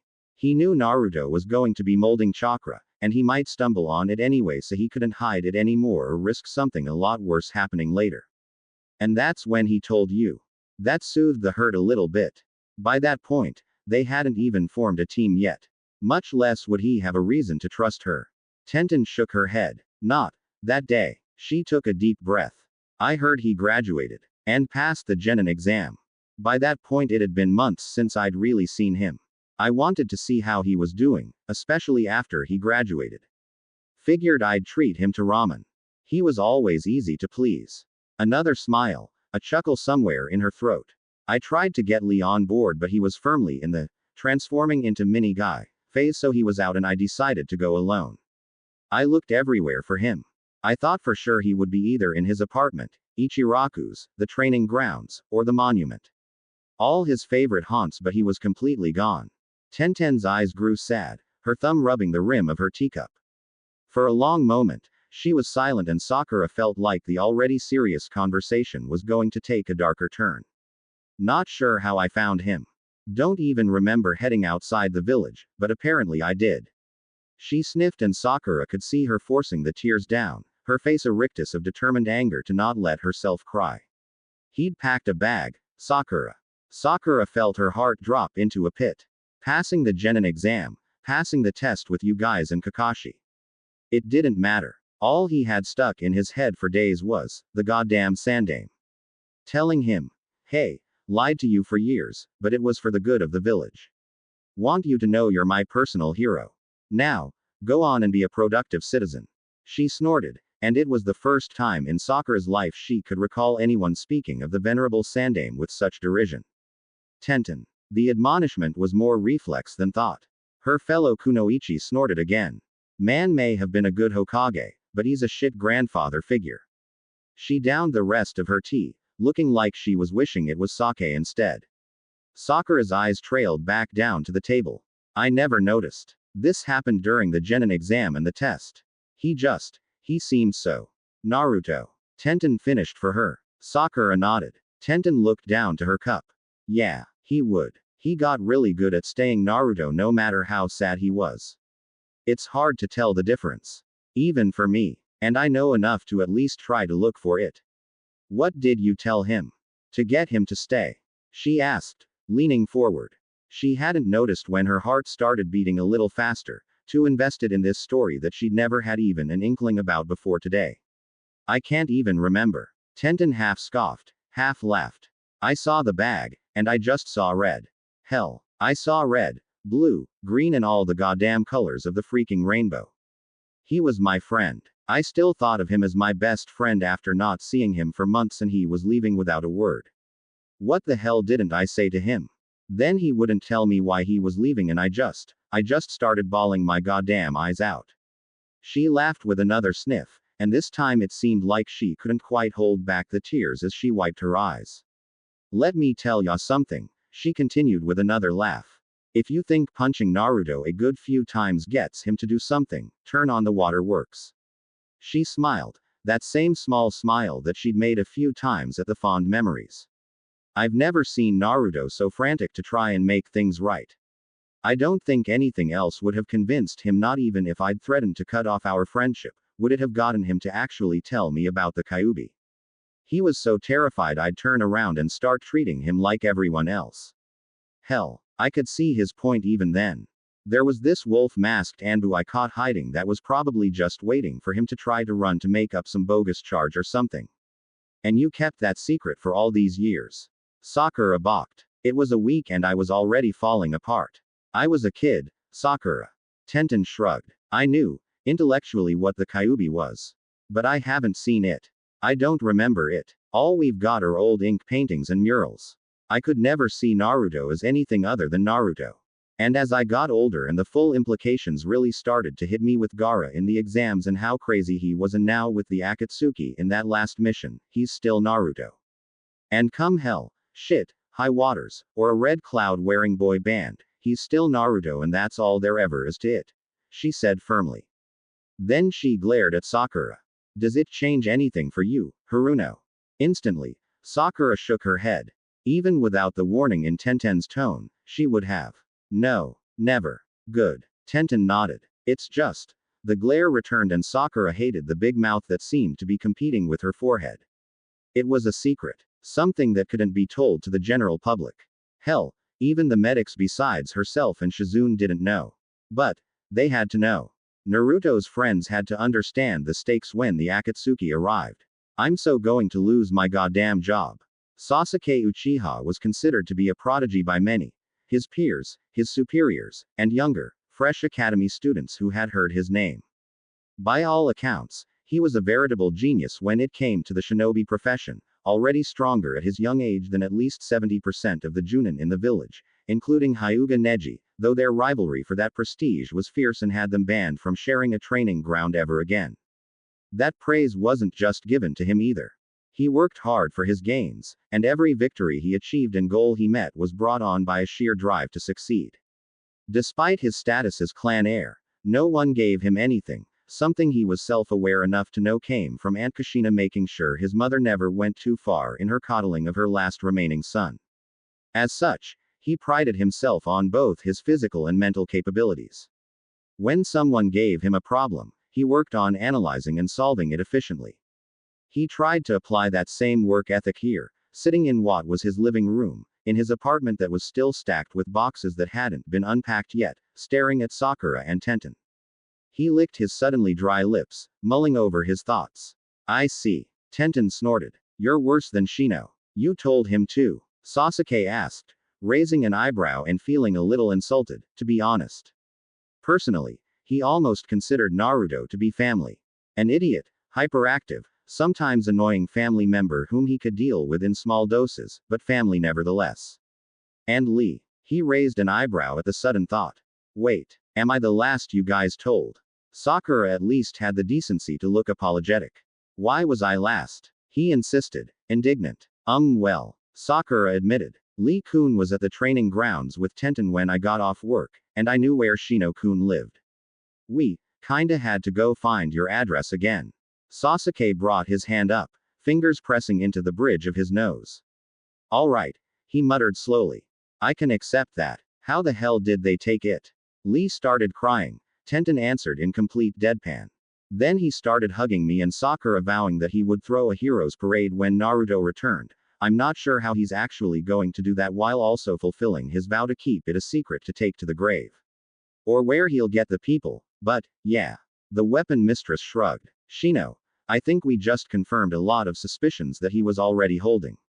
With those Kikaichu, he knew better than almost all of us that something was seriously strange about Naruto's chakra, and not just the sheer volume of it. Sasuke nodded. That made sense actually. That was similar to what was going through his mind right now. A lot of disparities, big and small, suddenly clicking into place, making sense. The missing center of the puzzle finally appearing and making everything else have its place around it. He wasn't sure if it was some sort of empathy, pity, or guilt he was feeling at the thought of his blonde friend at the moment, so he flatly shoved those feelings aside to be dealt with never and did what he did best. Focus on the problem. Solve the problem. An Akatsuki is coming here for him soon. He asked, leaning forward, elbows against his knees, glaring at a spot on the floor. Why yeah. The stutter in Sakura's voice was not lost on him. Don't worry. He reassured, or tried to. I'm not focusing on Itachi. Frankly, he can go die in a ditch right now far as I care. I'm just thinking that now that we know what's coming, and we know who they're after, we can get ready. Tenten finished for him. He nodded. We each have unique skills. The Akatsuki may be individually strong, but just like Sasori, various skills brought together in just the right way can bring them down. What are you thinking? His lips pursed. Come here the day after tomorrow. 6 p.m. Tell Shino and Lee too. I'll see what I can dig up about what little we know on the remaining Akatsuki. See if we can come up with counters to them. Or at the very least prepare in some way. The two kunoichi shared a look, then nodded, agreeing with him. They had at least a goal now, short term as it was. He looked around his still Spartan apartment. All right. Well, not to be but this little diversion has stalled my afternoon unpacking plans, and probably tomorrow's unpacking plans, so I'm going to make myself dinner and wish you both a good night as I see you to the door, he said bluntly. Nice to see you'll always be in, Uchiha. Tenten chuckled, pushing off the wall she was leaning against and walking to the door. Again, Sakura had the decency to look at least a little apologetic. Sorry for dropping by unannounced, Sasuke. Don't be, he muttered, and he meant it, inconvenience aside. This is more important than unpacking. Sakura offered a smile and a wave as she made it to the door. He offered a nod before shutting it. Counting backwards from 10, he tried to organize his thoughts and consider a plan of action to actually gather this intelligence in so short a time and pool it all in a way that would be considered coherent. Forget unpacking plans. Those were out the window, along with his day off and, likely, most of the following day before the agreed on time rolled around. The blonde idiot wasn't even here and he was mucking up his day off so they could protect his sorry. Typical. XXX. The next day was a nightmare, and the following one little better. Using all of his favors and a bit of his own leverage and rank, he managed to scrounge up, as far as he could tell, all that was known about the Akatsuki. Which was barely enough to fill up a single, large manila folder that he stored in a scroll and sealed with an Uchiha locking seal, the only seal he knew how to make on his own. The Akatsuki were S-class, and the knowledge of them was of a similar vein. If word of how much Konoha did or didn't know about their enemies got out, it could be incredibly dangerous for any number of reasons. By the time 5 o'clock rolled around he was tired, hungry, irritated, and glowering at the world. Reaching his apartment that still had towers of boxes around every corner didn't help. But even so, he wasted no time and got to work as quickly as he could. Forming 2 shadow clones, he moved the boxes to block out the view from his windows, moved the furniture around to accommodate the space they'd need, and made himself a microwave meal that tasted like salt and heart disease. There was a knock at the door. "Come in, Aburame," he shouted, not even bothering to look away from the papers he was arranging into some semblance of order. The door opened, creaking slowly. He heard footsteps, then the door shut, and Shino was looming over the expanse of his cluttered living room. "You have been busy, Uchiha-san." Sasuke snorted, not looking up from his papers. "Water in the fridge. No food. Sit and wait, or help." Shino nodded, walking closer to his dining room chair and taking a seat. "Sakura-san, Lee-san, and Tenten-san are each on their way. I expect Tenten will arrive first, Sakura 3 minutes and 17 seconds after, and Rock Lee is currently lost. 3 city blocks to the north." Sasuke offered a grunt and a nod of thanks at the information. XXX. About 40 minutes later, the 5 of them were gathered in his still largely unfurnished living room. Shino and Tenten had commandeered his dining room chairs, Lee was sitting on the floor and Sakura on a stool, with each of them poring over all of the information, underlining notes and important passages. The sun was already setting, casting an orange glow across his apartment before their first picture was on the board. "Okay," he sighed, rubbing the bridge of his nose. "People we know for sure are a part of the organization. Uchiha Itachi, Hoshigake Kisame, Deidara, no surname given, Sasori deceased. Possible members." He gestured to a part of his wall with 12 pictures of various known, still at large nuke nin of a rank and above. "Everyone else. You can add that guy, 2nd row, 3rd from the bottom." The entire group turned as one, finding his mother and Aunt Kushina at the door. "You told your mother about this?" Sakura hissed. He glared at the pinket out the corner of his eye. "If Itachi is coming to the village, I wasn't going to leave her to get caught flat-footed, Haruno." "Besides," his aunt said, stepping inside, "we already knew before he told us." At this, Sakura, and even he, truth be told, looked surprised. You knew." Kushina smiled sadly, reaching into her Junin vest and pulling out a mask. A hunter nin mask. "Tsunade doesn't get intelligence reports through serendipity. I'm one of the few hunter nin in the village authorized to go after and search for the Akatsuki." "Wait, there are hunter nin going after these guys?" Sakura asked, mouth open. "Just one." Kushina shrugged. "I volunteered." Personally, he felt himself blinking stupidly at his aunt, trying to get the gears in his mind to turn and click into place at the thought that she of all people, was a hunter nin trusted to track and engage S-class missing nin. His mother stepped forward, dark eyes lingering on Itachi's photo for a moment before she turned her attention to the wall of possibles. Reaching over, she plucked the picture of a man named Kakuzu from the wall, doing the same with another picture of a silver-haired nin he remembered was called Bidan or something. "Shina," his mother said, turning the picture around. "Isn't this his partner you told me about?" Kushina stepped forward, leaning closer, squinting. Hard to tell with the lack of tattoos, and seeing him in one piece. But I think so. Kind of unremarkable really. I think they were short a member and just handed this guy the last spot. What makes you think that? Tenten asked. Because he really sucked. Pretty sure a canny team of Chunin could have dealt with him. With maybe like one Junin as backup if they really needed help. Couldn't even land a hit on me. The only thing he had going for him is that he was obscenely hard to put down. My chains wouldn't let him move, and I broke that seal of his, but I had to practically chop him to pieces before he finally stopped cursing at me. Lee tentatively raised a hand. Yes, Lee-san, Uzumaki-san, why didn't you simply cut off his head if he couldn't move? I did. Still didn't shut up. Sasuke blinked. Right. Moving on, he muttered. Alright, so we've got 6 out of 9. 2 confirmed dead. What can you tell us about this Kakuzu guy? He doesn't stay down easy either, she muttered, leaning against a wall beside Lee. Could have sworn I landed killing blows at least 3 times, but he just kept getting back up. Eventually, he got away. What I can tell you is that the guy knows a lot of elemental ninjutsu, uses a lot of combinations like wind and fire, lightning and water. And while he doesn't have Tsunade beat for strength, in durability, he's right up there with her. Know how good he is with genjutsu. Didn't try to catch me in any. I'd say it's not his style. But I don't use many either, so he might have some decent defenses against it that I don't know about. His file pegs him as old, Tenten said, shifting through her set of pages.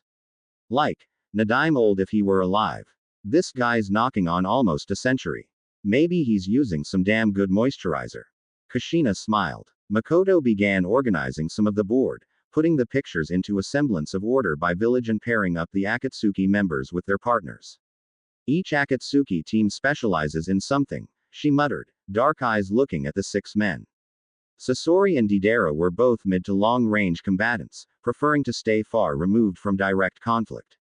Hidan and this Kakuzu seem to be a team that can soak up damage from enemy combatants and still keep fighting for much longer than normal. Kisame and Itachi are both specialists in ninjutsu, but sub-specialize in kenjutsu and genjutsu respectively. She brought her hand up to her chin, thinking. The last team would have to consist of the leader, and a second in command. But what about the third? Self-specialist. Sakura put forward. Someone to act as a scout or a spy. Maybe the person finding the Jinchuriki and reporting back to the main group. Possibly. Makoto nodded. He could also be some sort of combat specialist, someone to back up a team designated to hunt down a particularly hard target. We should focus on what we know and plan around that, Shino suggested, nodding to the wall. We have a list of 4 enemies. That's more than half the organizations if they haven't found replacements. With that alone, I suspect we'd have our hands full. Spending time speculating on others, and planning around their possible skills, is a waste. I agree. Sasuke nodded. Well, Tenten ventured. Let's go by range. She stood up, marching closer to the wall and pointing at Kisami's picture. We know this guy likes to get real close and personal. Even Neji and Gai Sensei couldn't really do much against him. His chakra reserves are massive and his sword eats chakra. So other than me throwing pointy metal objects at him from a distance, what else can we do? And so the headache really started. For Kisame alone, Sakura and Lee insisted they could fight the big blue bastard. Sasuke reminded them that Guy had only just managed to fight him to a draw, and Konoha's green beast could flatten anyone, maybe even Tsunade in close-range combat. When they tried to move on to Deidara, Shino suggested he could use his insects to drain his clay constructs of the chakra that fueled them before they exploded. Tenten pointed out that there was no guarantee he could do it fast enough or that Deidara's bombs wouldn't blow up half his hive by trying. The only one they could even remotely agree on was Kushina fighting Kakuzu because she seemed to have done it before and beaten him before. Then, of course, they had to face the elephant in the bloody room. I'm confident enough in my genjutsu skills to. Absolutely not. He gave his mother a dry, irritated look. Sue. What? When Itachi's in front of me, I should ask him to kindly off because I'll be grounded if I fight him. A smack to the back of his head startled him. He looked to Kushina, who glared right back. Don't take that tone. She's just worried. His aunt looked to his mother. But he is right, Makoto. Itachi might actually be looking to come after the both of you directly, finish what he started, she muttered. Sasuke is arguably the best genjutsu user in the village right now. He tried not to puff up with pride at that. Then I'll deal with him. Now it was Sasuke's turn to spit out the words. Absolutely not. I'm a Junin, Sasuke. Don't think I can't defend myself. You're not too old the back of my hand either, son. Sakura snickered behind her hands and Sasuke felt his cheeks flush with humiliation. There wasn't anything quite like your mother threatening you with punishment at 16 in front of your peers.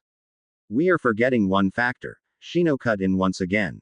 Naruto himself. We cannot quantify how much stronger he has become, but we must assume that he has made significant gains under Jiraiya-sama and Sandaime-sama. Any Akatsuki attack will be targeting him. We just have to know if he can fight one to a standstill.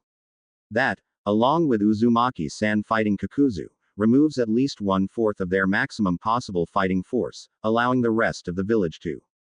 Naruto won't be fighting them. This time it was Kushina's voice that cut through Sasuke's apartment, much to the Uchiha's surprise. She sounded like his mother. The whole point of this little group therapy session is to try to minimize the chance of Naruto's capture, Kushina continued, eyes narrowed dangerously. Counting on him to fight is like putting the raw meat in front of the wolf and then hoping it doesn't get bit. Jiraiya wouldn't allow it. Hiruzen and Tsunade won't allow it either.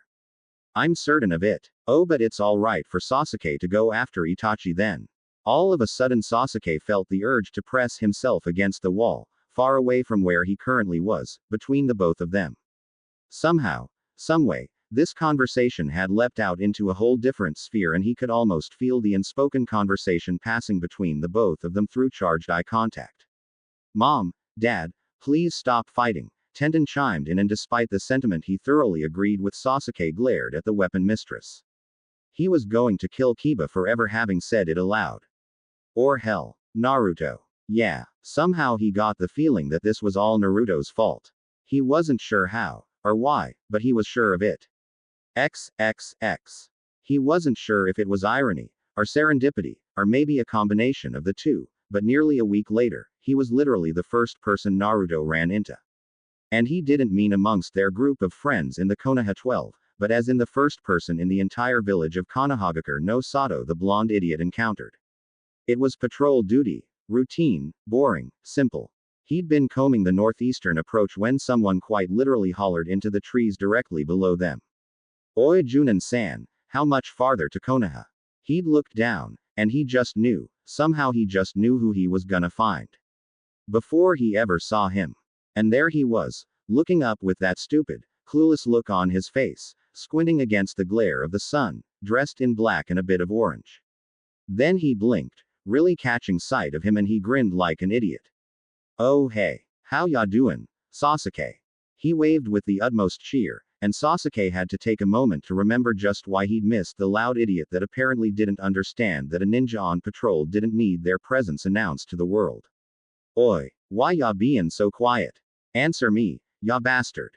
He had to put in some serious effort into remembering why he missed the dumbass. XXX. Minutes later, cutting his patrol short, because honestly Naruto might as well be holding up a neon sign that grew bigger and brighter and more annoying with every second he stuck around to make small talk, the two were marching down the road towards Konoha. So when do you make Junin? About a year ago, he answered, and smirked. Still a genin shut up. There are no Chunin exams when you're traveling, Naruto grumbled. Sasuke allowed himself a smirk, though he realized the rank meant absolutely nothing. No genin and very few Chunin could detect him when he was trying to hide. So where's Jiraiya-sama and Sandaime-sama? Ero Sennin and Ji-chan told me to go on ahead, tell Tsunade they'd be showing up in a few hours, ya know. So you annoyed them enough that they just said, screw it, and told you to go on ahead. Naruto smiled sheepishly, scratching the back of his head. Sasuke rolled his eyes, feeling his lips twitch despite himself. It really was hard to believe this guy was the Jinchuriki to a walking natural disaster. I wanted to come home, the blonde admitted. The walls and gates of Konoha were just in sight now, just past the tree line. Can't wait to see everyone again. Suddenly, a thought occurred to him. An idea he'd been mulling over for the last few days, mainly because Hinata insisted it would be good for him. He had his doubts. But the idiot's arrival gave him another reason to go along with it, tipping the scales just enough. Hey, idiot, he found himself muttering, almost under his breath, as though hoping the blonde wouldn't actually hear him. Just got a new place. Finished unpacking a few days ago. Throwing a housewarming party. You want in? Naruto blinked stupidly at him, either not believing he was throwing a party, or being invited. Maybe both. Then of course, he had to open his mouth. You have a house. Sasuke tripped on a root. Of course I have a house, you moron. How the hell was I supposed to know? Sasuke rolled his eyes and considered rescinding the offer. No one else had heard it after all. But he realized, even with his abysmal social skills and Naruto's thick-headedness, it would be in extremely poor taste. Look, I'm gonna start getting everything ready to have it in he thought for a moment. 2 days. Should give him enough time. He'd tell Ino, and she'd tell everyone. He reached into his pocket, taking out a notepad. Here's the address. Handing him the written piece of paper, Naruto grinned like an idiot. Then his eyes lit up. Oh, hey. Don't tell anyone I'm back, alright? Let's surprise him. He raised an eyebrow. You think you can keep yourself from being seen for 2 whole days? Given the gleam in the blonde's eye, Sasuke suddenly remembered why he was called the Prankster King, and that he'd been training for the last 4 years with 2 of the strongest ninja Konoha had ever produced. XXX. As promised, for 2 whole days no one, not even Sasuke, had heard or seen anything of the blonde, or even Jiraiya and Hiruzen for that matter. Perhaps he'd sent back a clone, or a summon to contact them. He couldn't imagine their arrival would have gone unnoticed unless they genuinely tried. The only one he did tell was Hinata, and he hadn't even told, she'd just read it with those eyes of hers. Sometimes the Byakugan was a bloody annoyance. Her smug, I know something you don't, look when they spoke to their friends was amusing, though. Finally, the day rolled around. His mother and Kushina arrived well before the allotted time, with her volunteering to cook and Kushina being allowed nowhere near a stove. If it wasn't ramen, she wasn't trusted with its preparation. Kiba was the first to properly arrive, with Akamaru in tow, carrying between the two of them a rather startling number of snacks. Akamaru was being used as a beast of burden with a harness, something the dog wasn't too happy about given how he grumbled and shifted until the harness was taken off of him. One by one they all started filtering in. Sakura, Ino, Lee, Shino, Shikamaru, and Choji. Hinata arrived late, having gotten off her shift later than intended. Azuki Yugo, his current commanding officer, came as well, with Genma, one of his Junin colleagues coming along, and finally, Neji, who revealed that Hinata had threatened him with bodily harm if he missed. The picture of Hinata threatening Neji was one he wished he could have seen for himself. And many, many more. Apparently, Ino had told half the village. The apartment was well and truly crowded by the time the guest of honor decided to make his big debut. He was somewhat disturbingly disappointed that the blonde chose to knock on his door like a normal human being as opposed to diving in through the balcony or something equally destructive. Perhaps he should look into some form of professional help. He barely opened the door, smirked, and said, "Hey," before a girlish squeal literally cut through the house, making him turn just in time to nearly get smacked by the back of Tenten's hand as she rushed over to hug the blonde. "You're back." And like that, it was a candle to an oil-soaked wick. The whole room took half a second to realize what was going on before their friends in the Rookie 12 were each cheering out their own greetings. Sasuke made his way back to the kitchen, feeling claustrophobic in the press of bodies all trying to reach the blonde. He got a solid punch to the arm that made him cringe in genuine pain before he turned to look at Sakura. "You knew." Again, he muttered, "I remember those crush days being a lot less painful." She smiled and walked away without an apology. Like he wasn't actually being serious. He made it to the safe haven of the kitchen. A divider wall now separated him from the far too many people in his apartment. He fished a tomato out from the platter of appetizers, then a few more for good measure, taking a few seconds to simply get away from the noise. How was this supposed to be good for him, again? He spared a glance out the door, seeing the assembly of friends laughing and smiling, many of them still hovering around Naruto as the idiot soaked it all up with a wide smile. Well, at least some good came out of it. He was about to go back to his platter, which would soon suffer a distinct lack of tomatoes, when his mother marched into the kitchen, looking at him like she was bringing word that the Hokage just ordered him executed or something. You didn't say Naruto would be here, she said under her breath, too low for anyone else to hear, but the tone made Sasuke's eyes widen. If he didn't know any better, his mother sounded afraid. He shook his head. Is that a problem? Did she think the Akatsuki was going to attack his housewarming party or something the instant Naruto showed himself? Last he checked, Itachi was allergic to peanuts. Maybe he could throw the jar at him. He saw her almost catch herself, her mouth snapping shut, spine straightening. Number. No, it's not a problem.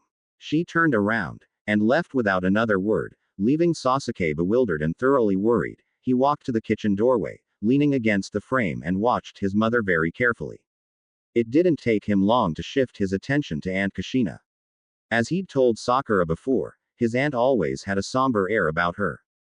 A lingering sadness. The times she genuinely laughed, were few and far between, and even those were hard-won things due to Uchiha Makoto. At this very party, he saw her do little more than smile softly at the occasional joke, putting her own in when the conversation called for it. But this was something different. It wasn't sadness he saw in her, but his aunt in half a second seemed to have transformed. Standing clear at the other side of the living room, she looked almost skittish, hovering by the far wall, nursing a drink with her eyes shifting this way and that way, never keeping her focus on any one thing for very long. What the hell? He kept his eyes on them, the both of them, but it was clear his mother was throwing concerned glances towards the redhead and little else. Everything here revolved around Kushina. He caught Hinata's eye across the room. She noticed something was up too. He shrugged his shoulders, telling her he had no idea. And then it happened. Naruto had been moving across the room, greeting old friends and trying to make new ones, introducing himself to some of Sasuke's older colleagues when he walked right up to her. It was brief. A half second of nothing. But it was there. A moment of pure terror, like a deer caught in the headlights. And Sasuke felt his heart lurch uncomfortably in his chest, hoping and then immediately reasoning to himself that his aunt couldn't be like those people that held Naruto's status as a Jinchuriki against him. She'd volunteered to hunt down S-class missing nin for God's sake, came and talked to them in order to devise a plan to help protect him. There had to be some other explanation for that emotion. The idiot noticed. He must have, just too polite to say anything. Sasuke did, however, notice that his smile was a bit more subdued, and his greeting a bit less enthused than it had been for some of the others like Yugao. He couldn't hear them. Too much distance, too many people talking. But he could lip read with the best of them. Hey, name's Naruto. It's nice to meet another of Sasuke's Junin team. For a moment, it looked like Kushina would say nothing, but then, she did speak, shaking her head in the negative. And no, I'm Sasuke's aunt, Naruto-san. Uzumaki Kushina. She offered a smile, and Naruto blinked. You're Sasuke's aunt. But you don't have black hair. She smiled at him, and Sasuke could swear the woman was about to break down in tears. Not a drop of Uchiha blood here, she said. Makoto, Sasuke's mother and I are just very good friends. Oh, he smiled, scratching his head sheepishly. Sorry, it's just that all these years I've been picturing you, it always came up as black hair and black eyes. Kushina's smile became tinged with something else, some bitterness he couldn't identify. So, I hear you've been training. Did you get much stronger? What have you been getting up to in your travels? There was something here, something missing, like knowledge of the Kyuubi before. Some piece of a puzzle he hadn't even realized existed. Later that night, he didn't need Hinata to confirm that the play of emotions they'd witnessed was real, it was genuine. What did take him a long time to figure out, was that the sadness he'd seen lingering behind his aunt's eyes for as long as he'd known her, vanished like a thin mist that night, replaced with a forlorn, subdued joy the longer she spent talking with the blonde-haired idiot.